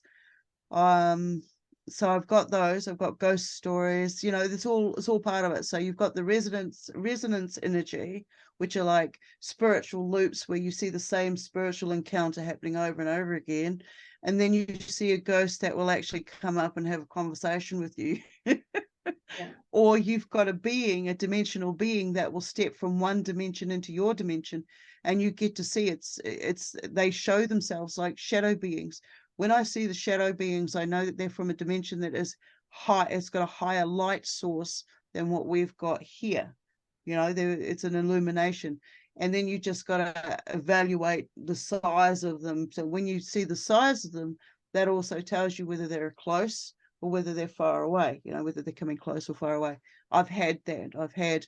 I've looked into a screen that was switched off and saw a being, and then when I turned around and saw the reflection of the being on the wall, and then I turned back to clarify what it was I was seeing the reflection of on the TV, and then I looked back again, I could see it had absolutely nothing to do with TV, and that this being was there, and it was actually warning me about a safety matter later on that evening. But if somebody who hadn't experienced a couple of the experiences prior, they would have seen that and they would have run. And I did. I ran. I screamed. I ran. I did. I've hid under the blankets, you know. I'm not afraid to say that. Well, you're human, you know. You're having a human experience. So, you know, some things are scary. Yeah. But I basically look at it as everybody's had experiences. Whether you choose to have them in the forefront of your mind or use the information that comes with that experience, or whether you just let it go, you know, it's still going to be there. It may come up about 20 years down the track, who knows. But when you've got time for it, when you do work for it, there's so much we're capable of doing. Never let somebody tell you that you're not capable of anything, because you really are. Beautiful. Yeah. So if I could ask as a closing statement, and then if you would like, could we open it up to questions? Absolutely. So hit me with whatever you got. Thank you. So just as a closing statement for this wonderful segment of amazing information that we're very honoured to have you share with us, Stone Hobbit. Absolutely amazing. What would be your closing statement for now to give? I don't know if you give advice, but as something to leave us with of a positive nature. I don't give advice. I give suggestions. You got to do the Lovely. work yourself. Lovely. Believe in yourself. Allow yourself to make mistakes, because that means there's room for growth, and it's beautiful growth. Treat others as you wish to be treated. Tell the truth, no matter how much it hurts, because at the end of the day, that's at where I'm at the moment. That's the highest frequency I have personally been able to achieve. Is it doesn't matter who they think they are. If you stay true to yourself and your journey, then it's a lot easier than having to make up any kind of stories. Remember what you said over here or there, and you face people differently. You face people with spirit, with mana, because you hold yourself in honor, right? You don't need to exaggerate. You don't need to be one of these people who says he said, she said. Stop doing that. Look at your participation. Look how you participate in all of these areas, because it's energy that you have, that you're sharing. Who do you want to share that energy with? You are absolutely an amazing being, and it's a privilege to get to be here with so many at this moment, having and sharing these experiences that we've had. And no longer do we have to worry about it sounding bloody crazy. Beautiful, beautiful love suggestions. yourself. Yeah, remember, beautiful. your inner a self, because that's our higher self. That's our higher being. So anyway, that's all I got to say. Thank you, darling. So you've written a book or books? Oh no, I've got a couple of books coming out. I've got the trilogy with the different weird experiences, from paranormal to ET, to multi-dimensional. I've got tons of pictures of orbs, different beings, orbs, ships and stuff. And then I've got this journey, the journey that I've done as a child, and finding out, where I'm at right now. So there's that one. So there's about 3 or 4 on the go. So how do people find you if they want to learn more, if you are open to giving out that information? And if you're not, that's fine. And do you offer anything to people in the way of being a practitioner? Okay, well, I'm not a practitioner, but I do workshops. I work on a 50-50 energy basis. It's not about money for me, but like everybody says, donations don't hurt now and then. You can reach me at stonehobbit2, that's the number 2, at gmail.com. My webpage is stonehobbit.com. There's a lot of different areas that I show on that. I hold a Zoom chat similar to this every week on our Thursday. This is New Zealand time, Wednesday for the rest of the world. And we bring up whatever subjects come up. It's a level of respect. If you're there, we're there for the same reason. So just type in Stone Hobbit and you'll find me somewhere. That's brilliant. Thank you. So now if we can open up to our beautiful audience that I'm sure have been absolutely mesmerized and blown away by your amazing story, which we're so grateful to hear. It's just an incredible story of strength, of resilience, of compassion, of working on your own spiritual progress and who you are as a beautiful being. So does anyone have any questions for our lovely friend? If you'd like to raise your hand, please. Don't be afraid. Don't be shy. Oh dear. I'm sorry, people. That's all good. Andy, did you have something you'd like to ask? Not off the top of my head, but thank you very much, Stone Hobbit, for your sharing your experiences and journey. Wow, it's almost too mind-blowing to comprehend, but thank you very much. You're Wow. most welcome. No, it's been a journey. It's been a journey, and it's like, yeah, I got to one stage and I thought, wow, how am I going to get through this? This is the magnitude. And then when you think you're going to do it, you're going to get there, something else shows itself, and this keeps happening. So I just got to the stage where, okay, there's no point in me fighting it. If it's going to show up, it's going to show up. The best thing is not to procrastinate on it. Okay, it's shown itself, deal with it there and then. You know, we do what we do in that moment with, it's the best thing that we can do, right? It might be wrong 10 minutes down the track, but it's the best thing we can do at that particular time. And so we move on. It's nature. It kicks in. It's our survival mechanism will kick in. We got to believe in ourselves, trust in what we think, trust in what we do.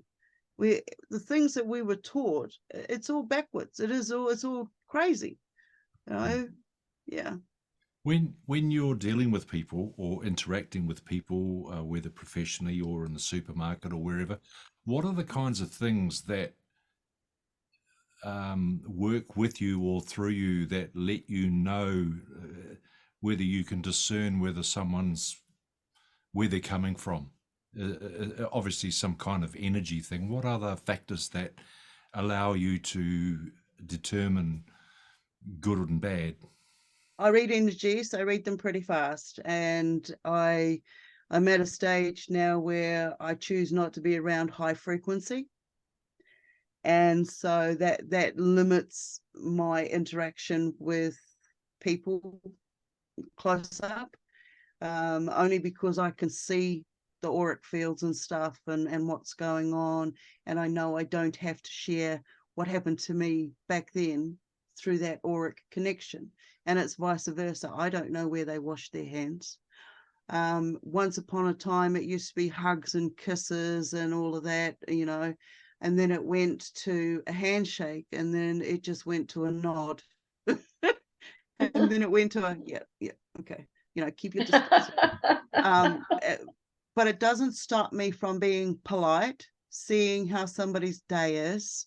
And, you know, when the checkout operator turns around and says, how's your day? I turn around and say something like, it's all better for you being in it. Thank you for being in it and doing what you're doing. You know, that's just another version of me over there doing that job. Right, and it gets tiring, and I've done that job, and there is some horrible people out there, and you're mixing with cash and money and all of that frequency all day. No, I give them a little bit of appreciation to that checkout operator. You know, I get out of the way of people as fast as I can so I can get home. I used to do big conferences and halls and stuff, and we'd do workshops, and it was always hands-on. And when we're in the same frequency of doing that, I can handle that. I've had some great opportunities where I was doing full-on duffer at one stage, and we were all doing the same meditation form discipline. And at one stage, I caught a glimpse of myself, and I saw this radiant light coming out. And it wasn't just coming from me. Every single person there that was doing it had this beam of energy, and it came to the center, and it joined, and it was undulating. And I just glowed from the inside out. I couldn't believe I was able to see that. And that was a real, true gift as far as I was concerned. Wow. Later on, I was able to use that energy that I saw to cleanse my internals and to heal myself, because I could see that I was so much more than what everybody had pushed me into being. So Have you heard extra, I don't even know what the word is, off-planet audio, like the choirs yeah, of angels? well, I wouldn't go as far as saying there was a choir of angels, but but yes, I get a lot of chatter. I've heard different voices. I hear them, I feel them before they come in. Yeah, it's gotten to the stage where I know when they're listening, and I've seen portals open up. Like I watched the stars for years, and I don't see them as stars anymore. I see them as the communication devices. They will communicate between each other. And when you start watching the frequencies and the way they go, you will also see like the other beings pop in. And you could hear it, like people turn around and say it's tinnitus, but I've heard it to the point where I can feel a frequency coming in one way and it changes on the outside. And it's done it on both sides. Or it'll come in, shut me down, like real sharp, and then be gone. So I got to the stage where I went, no, I'm not going to do that. I'm going to listen. And as it comes in, I'm feeling it coming in, and I'm not going to move. I'm going to listen. I'm going to feel this as it goes through. I've heard voices. Okay. I've heard chatter. I've heard all sorts of crazy stuff. It's the same as when I started seeing orbs. All right. I would get these flashes of light now and then. I thought, what's going on with my eyesight? Crashing into a concrete lamppost when you're a kid, there might be something else going on. So, I kept that in my mind. And then these flashes got more. And so one day I thought I saw this flash move. So I just stayed, because when I look at it, it's gone, right? So if I stay still and I see that flash and I can actually follow it with my peripheral vision, and it's moving across the room, and then it flashes out when it's got to the other side. If I can see that, I have to be able to find a way to do it. And then one day somebody showed me a photo, and I'm sitting at this medieval feast. There's no electricity, it's just by candles, and she's got one of the first digital cameras, and she's taken a couple of snapshots, and there I am, I'm looking one way, and I've got a man's head out the other side with big block glasses. This is before I wore glasses. And he's got a goatee on, and he's got, it's a totally different. They've taken the photo. I've got the photo. And so from then on, I started going through my photos and seeing that there's these white things all over my photos. And the ones that I've got as an adult, I've got no photos of me as a kid because of what I went through. And before I knew it, I was getting videos. Of these orbs flying around. I've got them moving around me. I've got what I call my friendly. I've got an orb who has, we've developed a form of communication between us. He's gotten to show me the differences between the living orbs, which is an energy source, and then you've got the ships, which they house the energy source, but they also use the energy source. I've got the synthetic orbs that come in and they harness the energy in the air and around them to take on a more solid form matter, and see how long they can be in our space, in our dimension. So there's all of this chatter all the time. I mean, I talk to birds, okay? I talk to birds, I'm crazy.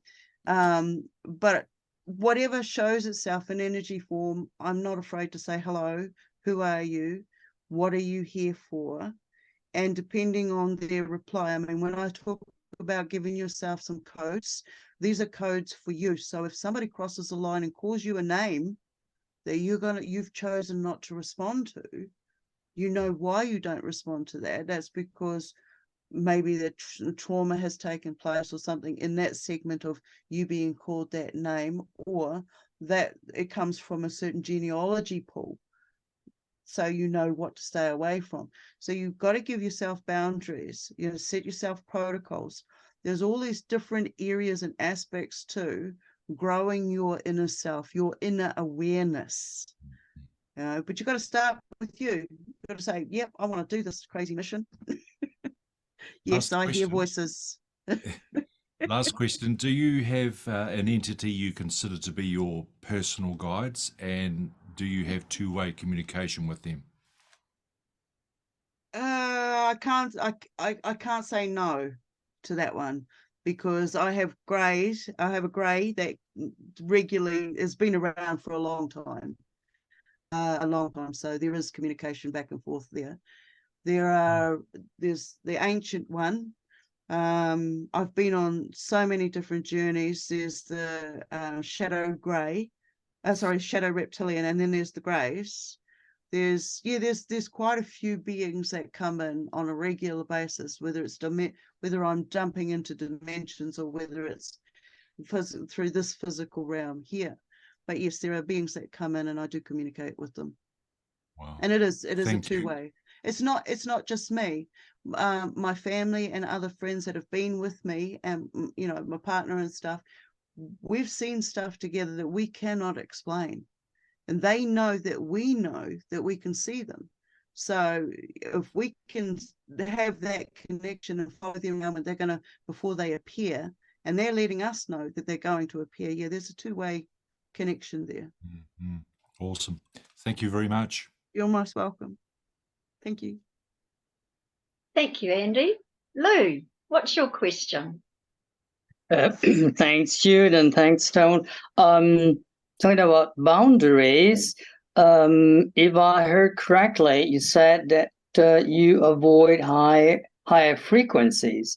So that is that is one of your boundaries.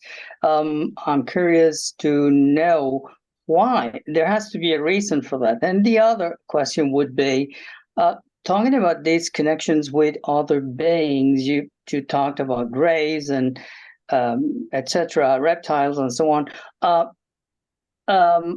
You connect with them regardless of these beings being benevolent or non-benevolent, or if they're non-benevolent, how do you manage that? Okay. With that one first, I got to a stage where I broke past the fear. All right. Fear became a perception. Pain became a perception. I was able to disconnect an emotional feeling state. Like I burnt myself at one stage, and everybody else around me was panicking. But instead of me going into that panic state and creating adrenaline, it's going to put me into stuck states. My body's going to have to flush out all of those toxins. It's going to take longer for me to heal. I stayed calm through that process. I could smell what was happening to my physical. I could feel the sensations of what was burning. I allowed myself to get into that, recognizing those feeling states. And instead of panicking, I got up calmly and I went through the process of, okay, what's going to be the best application for this problem right now, solution. So I went and got a piece of aloe vera and put that on, and I went through the whole sensory, and it healed faster, no scar. But I remember the state that the others were in. That they were in tears, they were in a panic mode, and all of this, and then they had to calm down from their heightened anxiety. So I got to test myself, and once that had happened, I did it over and over again, and not burn myself, test myself on the different thresholds. What were my thresholds? And so I was able to recognize when I went into a point where something wasn't right with my body and it was giving me symptoms. So I was able to recognize these symptoms. Now, when it comes into the frequency part of it, I have found that I'm very frequency sensitive. I have fibromyalgia, and that to me has been caused by the towers and the frequencies around me going up, and my body saying, you're having this physical reaction to this frequency that's coming in. So once I moved out of that frequency, I was able to see, okay, well, it does actually have an impact. So then when I moved out to where I'm at now, rural, away from all of these types of frequencies, when I go into the community where there are towers and frequencies and people have cell phones and this sort of thing, I feel it. I feel it. I get into the township, do my basics, and get out of there as fast as I can. And then it takes me nearly 2 days to totally recover, detox from this frequency input.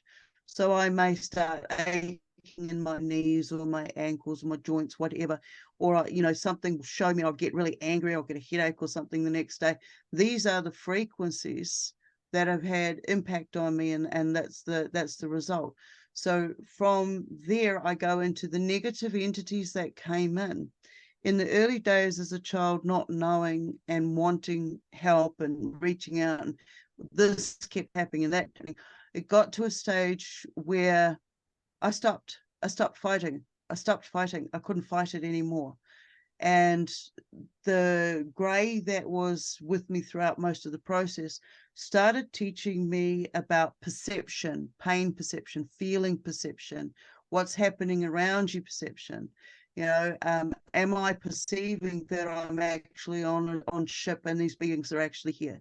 How do I prove to myself that this is actually a real thing that's taking place? So I went through the different breakdowns of what is it that my body is going through. So when I came back and I was back here in this dimension, I could turn around and say, well, that taste in my mouth is connected to this action over here. And where am I going to find the proof that that happened? And then I know exactly where to look on my body for certain pressure point markings or this or whatever shows itself.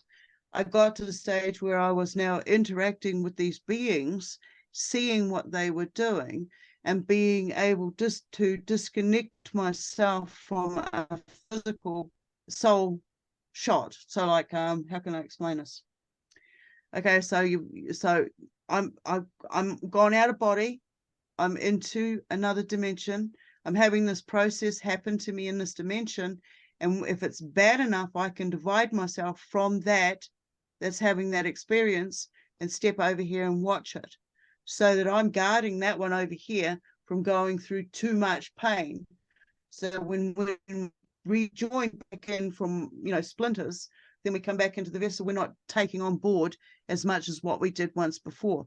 When you are aware that throughout your lifetime, we've taken on different personas. Through our childhood, we played different characters. We could become, when you meet somebody else, your whole persona changes. You treat them differently. You greet them differently from one person to another. It's going to be different. It's the same as when you're going into these encounters. You treat yourself differently. You treat the beings around you differently. You expect higher from them. When they are aware that you're aware, they have to give you a certain level of respect. They treat you different. You will get those that won't, and they're the ones that I fight. They're the ones I'm not afraid to bunch up with. Say no. Know what your boundaries are. Know what your protocols are. Put something in place for you. I mean, I'm expecting a fake invasion to take place with the real ones in place as well, and people to go through so much stuff with the negative, with the bad ones, the fake ones, that when they see the good ones, they're not going to know they're good. They have to be able to resonate with what's true within you to be able to recognize a good one when it comes along. So, if you have your yes, you can do this, no, you can't, is this a form of, do you need to do this so that we can communicate? Because in some cases I found myself in positions where I couldn't communicate with that being, and that being was he was like a child, but I still had to fight my way out of the situation I was in.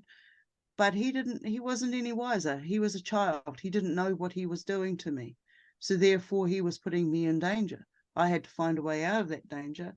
And there's all these different areas where you turn around and you say, what is the best thing that I can do in this predicament without creating harm, without creating too much of an imprint? If you don't want to go back somewhere, and you'll feel it when you go into your sleep and you feel the rattling of the bed, or your body starts to vibrate and stuff, or you hear this little whisper in the side of your ear, you feel it. You know when something is going to take place, because we've all been doing it ever since we got here. We've been doing it. So I hope that helps, Lou. Yes, thanks. I guess that it's just the answer will be no difference, as all is based on the fact of not having fear at all. So therefore, then you can go for it. I think a little bit of fear is healthy, all right? But you've got to keep in mind that, you know, false evidence appearing real until you look at it, until you talk to it, until you can speak to it. If something is scaring the bejeebers out of you, you've got to ask yourself why. Where's that fear coming from? What's real about this fear? You know, okay, that storm's going to come and take my house, and I'm going to have absolutely nothing left. I'm in fear of my basic survival needs. You start learning some skills. Get your basic skills under your belt. Learn how to make shelter. These areas show themselves for you to improve yourself. Fear is false evidence appearing real. You know, if you get that, oh, okay, well, you got to go, okay, well, why did I react like that? Did that fear come from somebody else telling you that spider with those 8 hairy legs is going to devour you in your sleep? You know, you've got to ask yourself, where do these fear-based programs come from? And why are you afraid of it? Thanks. One more question. That will be, when you read other people's mind or scan other people, how do you go about? For me, it's very easy. There's cases where we can ask directly if we may or may not. I think that that question has to be posed regardless. But there's situations where we cannot ask. Yeah. And nonetheless, we need to go one step further because perhaps there's something that is not clicking. How do we go about without how do we go about respecting the free will? Mm-hmm. Yep. Okay. Knowing what your free will is to start with, all right, will give you boundaries of who you will allow in your boundary, because you know what your free will is. You know what your imprint is on somebody else. And you don't want to put your baggage or your luggage on somebody else. There has to be that agreement between the two, the clear intent, you know, and then there has to be clarity of communication. Yes, did you understand what I just shared with you? Yes, I did. No, I didn't. Can you clarify it a bit better? Okay, now we're at a point where we both understand and we're not going to allow ourselves to take advantage of the situation if one should arise. We're going to point it out if it starts to arise in somebody else. You make sure that if you're interacting with somebody and they're doing something that's going to harm themselves in the future and you see it, you do something about it. And the only thing you can really do is make a suggestion. Don't make advice. Find that way to communicate with that level within that being. Every being, all of us, have different levels of communication abilities. Some people can't communicate straight, boom, boom. Some people take a while before they actually get there. And it's about making, if you're comfortable, you'll hear the language, the level of communication that your opponent, that you want to communicate with. So you can't just go in and say, well, I want to read your mind, da da da. You've got to have that clear connection between the two. Right? You've got to make sure that you know what you're going in there to do in the first place. And the other party has to be able to do that as well. This is what I mean when I say 50-50. I mean it's like 50-50. Yeah. Does that help? Yeah, sort of. It's like there is a prerequisite. Without that prerequisite, then one would not even think about that. If you have a look at the way our society is, it's basically designed to keep us under control. It's control. We're meant to be in a pen. Our knowledge base is restricted on all areas of our existence being here. We don't know what space is. We don't know what's actually out there. We don't even know all the corners of this planet. Well, I'm not saying it's square. I'm just saying we just don't know all of our planet that we're on. And this is a multi-dimensional planet. The rainbow, when it shows itself, is showing me personally that there are all of those different layers of dimensions at the same time that we're interacting in. You know, we've got other layers out there around this whole planet. So it's layer upon layer upon layer upon, and we are interacting on that multi-dimensional aspect. So if you here want to step into your higher self and be aware of your actions, how you treat yourself, you're going to resonate, your frequency is going to go up, you're going to resonate with your environment, and beings out there are going to hear it, good and bad. And you've got to be, you can't be one of these people saying, oh, there's only light, there's only light. You know, darkness, like a flame, when you turn on your light energy, mate, and you're starting to glow, you got to learn how to get that stuff in control. That's why you've got to have your boundaries, okay? Because there are beings that will come in and try to harvest it or hitchhike into these other dimensions. You recognize it by what actually happens, the frequencies, the feeling states. We've all had goosebumps. We can connect with so many different emotions. When somebody else is in front of you and they're crying or something, you can tell who's an empath and feeling it and who's not. An empath is more likely to be able to hold a conversation with you when you're both in that frequency. Okay? It's the same with these other beings up there. They're not all good. This is the only thing I can really share is as above, so below, as within, so without. If you want to be treated with respect, you've got to do that for yourself first. You know, you cannot be service to others if you cannot be service to self first. You know, you trip over there tomorrow and you hurt your leg, you can't help everybody else around you. So you've got to break the program where everybody out there is saying, oh, geez, that's really selfish of you to be service to self. If you're not service to self first, with clear intent, without greed, and you want the basic survival needs, then you know you can't be helping anybody else out there. The communication that will come in will harvest you, and it will take advantage of you. But when you're aware of what it is you're doing and how you're interacting with your frequencies around you, then you can recognize the frequencies that come in that want to communicate with you. They're waiting. They're waiting. There's good ones out there waiting to communicate and connect with you. You know, they say that you know, you got to ask. You ask. I have no God. I have no creator. I don't believe in masters or lords. You know, I choose not to be subservient or a slave to anybody. I'm aware of I make mistakes and I will admit them. I do my very best to be the best version of myself, and I'm not always 100%. And I say to people, look, I can't tell you exactly who I am, where I am from, why I am. I know I'm a bits of everything. And that if I am 99% happy with myself, I don't know what that 1% is. So I can't lie to you. I can't tell you anything other than that. Be true to yourself. And you know, you can't go wrong there, mate.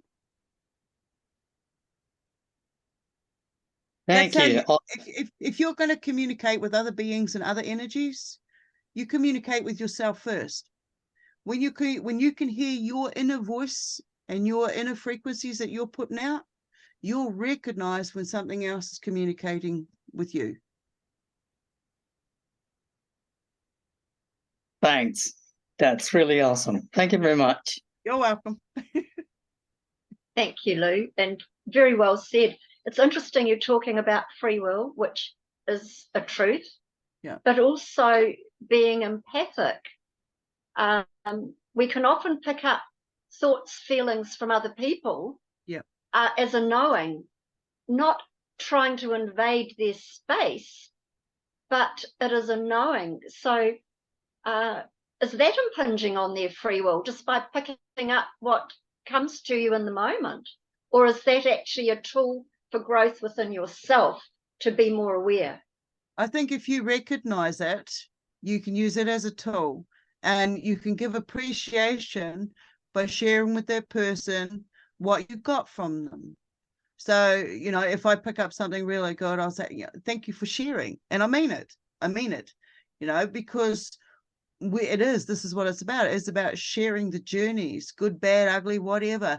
And if we're here and we've gotten through that stuff, we're here to share the information. You know, I don't personally know where it's going to lead in the future, but I'm on an adventure. I'm on an adventure to find out what we can become. So It sounds pretty good to me. I don't see myself stepping on somebody else's toes anymore. If I see someone that I can help, that's not going to take much energy, I'm going to do so. And it's not about getting a reward for doing that. It's about doing it because I'm just helping another version of myself. You know, it only takes little things. It's the little things that matter the most. Absolutely is. It is the little things that are the big things. Yeah. So you're talking about what you see as a false alien invasion, and then afterwards, the true goodies wanting to contact and liaise with us as well. Do you have any idea how you see that playing out? All right. I see it playing out right now. We know that the governments have got all forms of technology way ahead of what they've shown us. Right now, they're bringing out the AI. They're bringing out the robots. They're doing all of this, but they've already been within the public arena. So we've got the faces, we've got the voices. Back in the day, when I was about 8, I had this constant dream about soul. I called it people popping, and basically what it was the soul gets pulled out and it gets put into another vessel, or it gets upgraded or downgraded, whatever. They can take the soul of a crab and stick it into a human. The human is going to have an automatic response, but it's also going to have the other responses where it has trouble walking, it has trouble doing the basics because it's in another vessel, and you get to see this.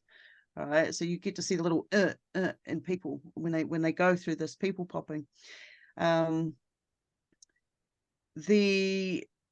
stage has been set. There's so many different distractions going on right now in every single country. I don't believe in government parties, because I see it as Hegelian dialectic. I see it as, you know, they're playing the same game, and whoever comes up with the best outcome, that's going to create this many more agendas for this much more funding, this much more energy harvesting, and then equaling control. Okay, who's going to come up with the better bet of that is who's going to get the next selection. It's not, I don't see it as an election. I don't see it as they've got chemtrails in the sky, they've got fertilizers in the soil, they've got toxins in the food. Every area you look at, the government is meant to be protecting its wards under Admiralty law, and it is not. So therefore, this is treason. This is, you know, democide. They're killing us off. They don't want us here. They are terra firming. So with all of that information there, they have never come out with all the information they're coming out with through the alien agendas right now, all the sittings that have been happening. You just need to, I watch some of these, I'm not going to name names, but I'm watching some of the spokespersons that are coming out talking about the different sides of these agendas, and their body language speaks volumes. It's absolutely horrendous what's going on. So if you're into religion over here, you're going to be distracted by the religion. If you are over here in the politics, you'll be distracted by the politics. There is something out there catering for every person, every emotion, right? When you start seeing how they're all connected together, And they are there to provoke a response and a reaction so that they can step in with the next part of their silent war. The alien card, or that's what I call it, the alien agenda, they have already been here for quite some time. You've got some who are working with us, and you've got some who are working against us. I've seen some good guys come in. I've seen them being chased. I've seen them getting shot with lasers at each other in the same ships. So it's like there's already stuff going on. And if for a government to turn around and say that they're not aware of the stuff that's going on, I will look them in the face and tell them they're lying. Because the things that I have seen as common people out here, seeing that going on and seeing planes and satellites going past, there's no way they couldn't catch some of the image, the information that I've got. You see the ships, you see the flashes of light, you see them shoot across the sky. They weave in and out of Elon Musk's little snake that crosses the sky every now and then. I've seen them. So if I've seen something so basic, the lights, they have to. All right. And for them to still be covering us in chemtrails and that and 1080 and all of the other guff, they're not there for our betterment. They're going to put on the next stage performance. It's another control factor. What is it? Deagle population chart or something. They're still there to hit their mark. They're still here to hit their mark. There's a lot of people in the paranormal, cryptids, and alien agenda. And we're all being used in different areas. Like if you see ghosts, they're going to target you there in that area. You see aliens, they're going to target you there in that area. What your frequency imprint is putting out, they've already picked up on it. They already know what you're thinking, what you're doing. There's no privacy left. And if anybody still believes that they've got privacy, I'm sorry, I'll bust that one wide open for you. There is no privacy. They're looking at you through your TV. They're looking at you through your Wi-Fi, any smart device that you've got. Even if you don't carry it on you and you walk next to somebody who's got one on, it's going to pick up all your information. I went into a bank 20 years ago to put some money into one of my kids' accounts, and I was asked to sign. And I'm like, what? And then they said they wanted all my ID. And I said, well, have you got facial recognition there? And they went into a panic state. And then when they admitted that they had facial recognition in the bank, and they wanted me to sign to clarify that I was who I said I was, I made sure I put a fake name down. I said I wanted to see your policy. They brought me out a piece of paper that they just printed out. It had no logos on it.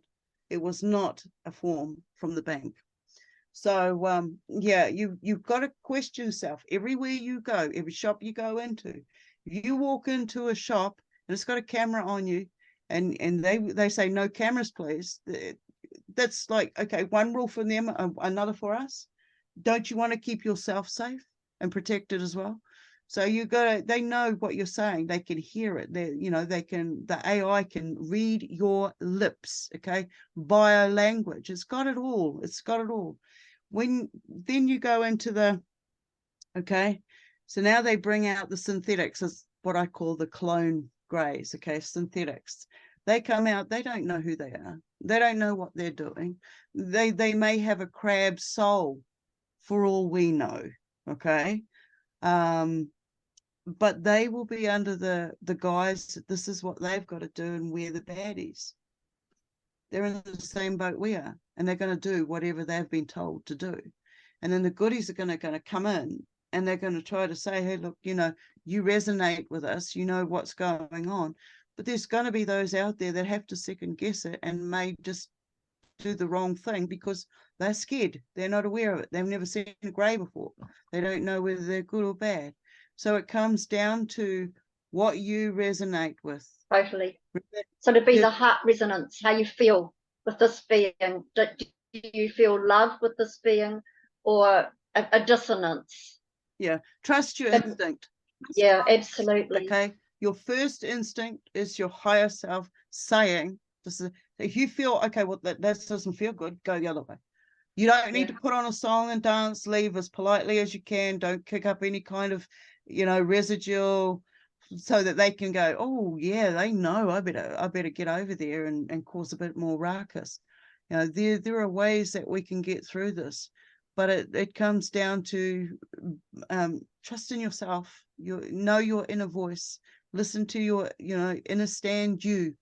When you understand you, everything else starts to show itself. You can't Stone fight it. Hobbit, I want to thank you so much You're most for an amazing cosmic cuppa on all levels.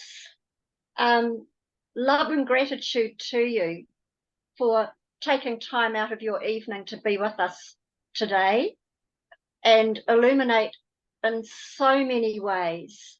One of the things I think you've taught me this evening is how much more I need to work on my intuitions, on my knowings, on my feelings, and hone my skills to a greater degree.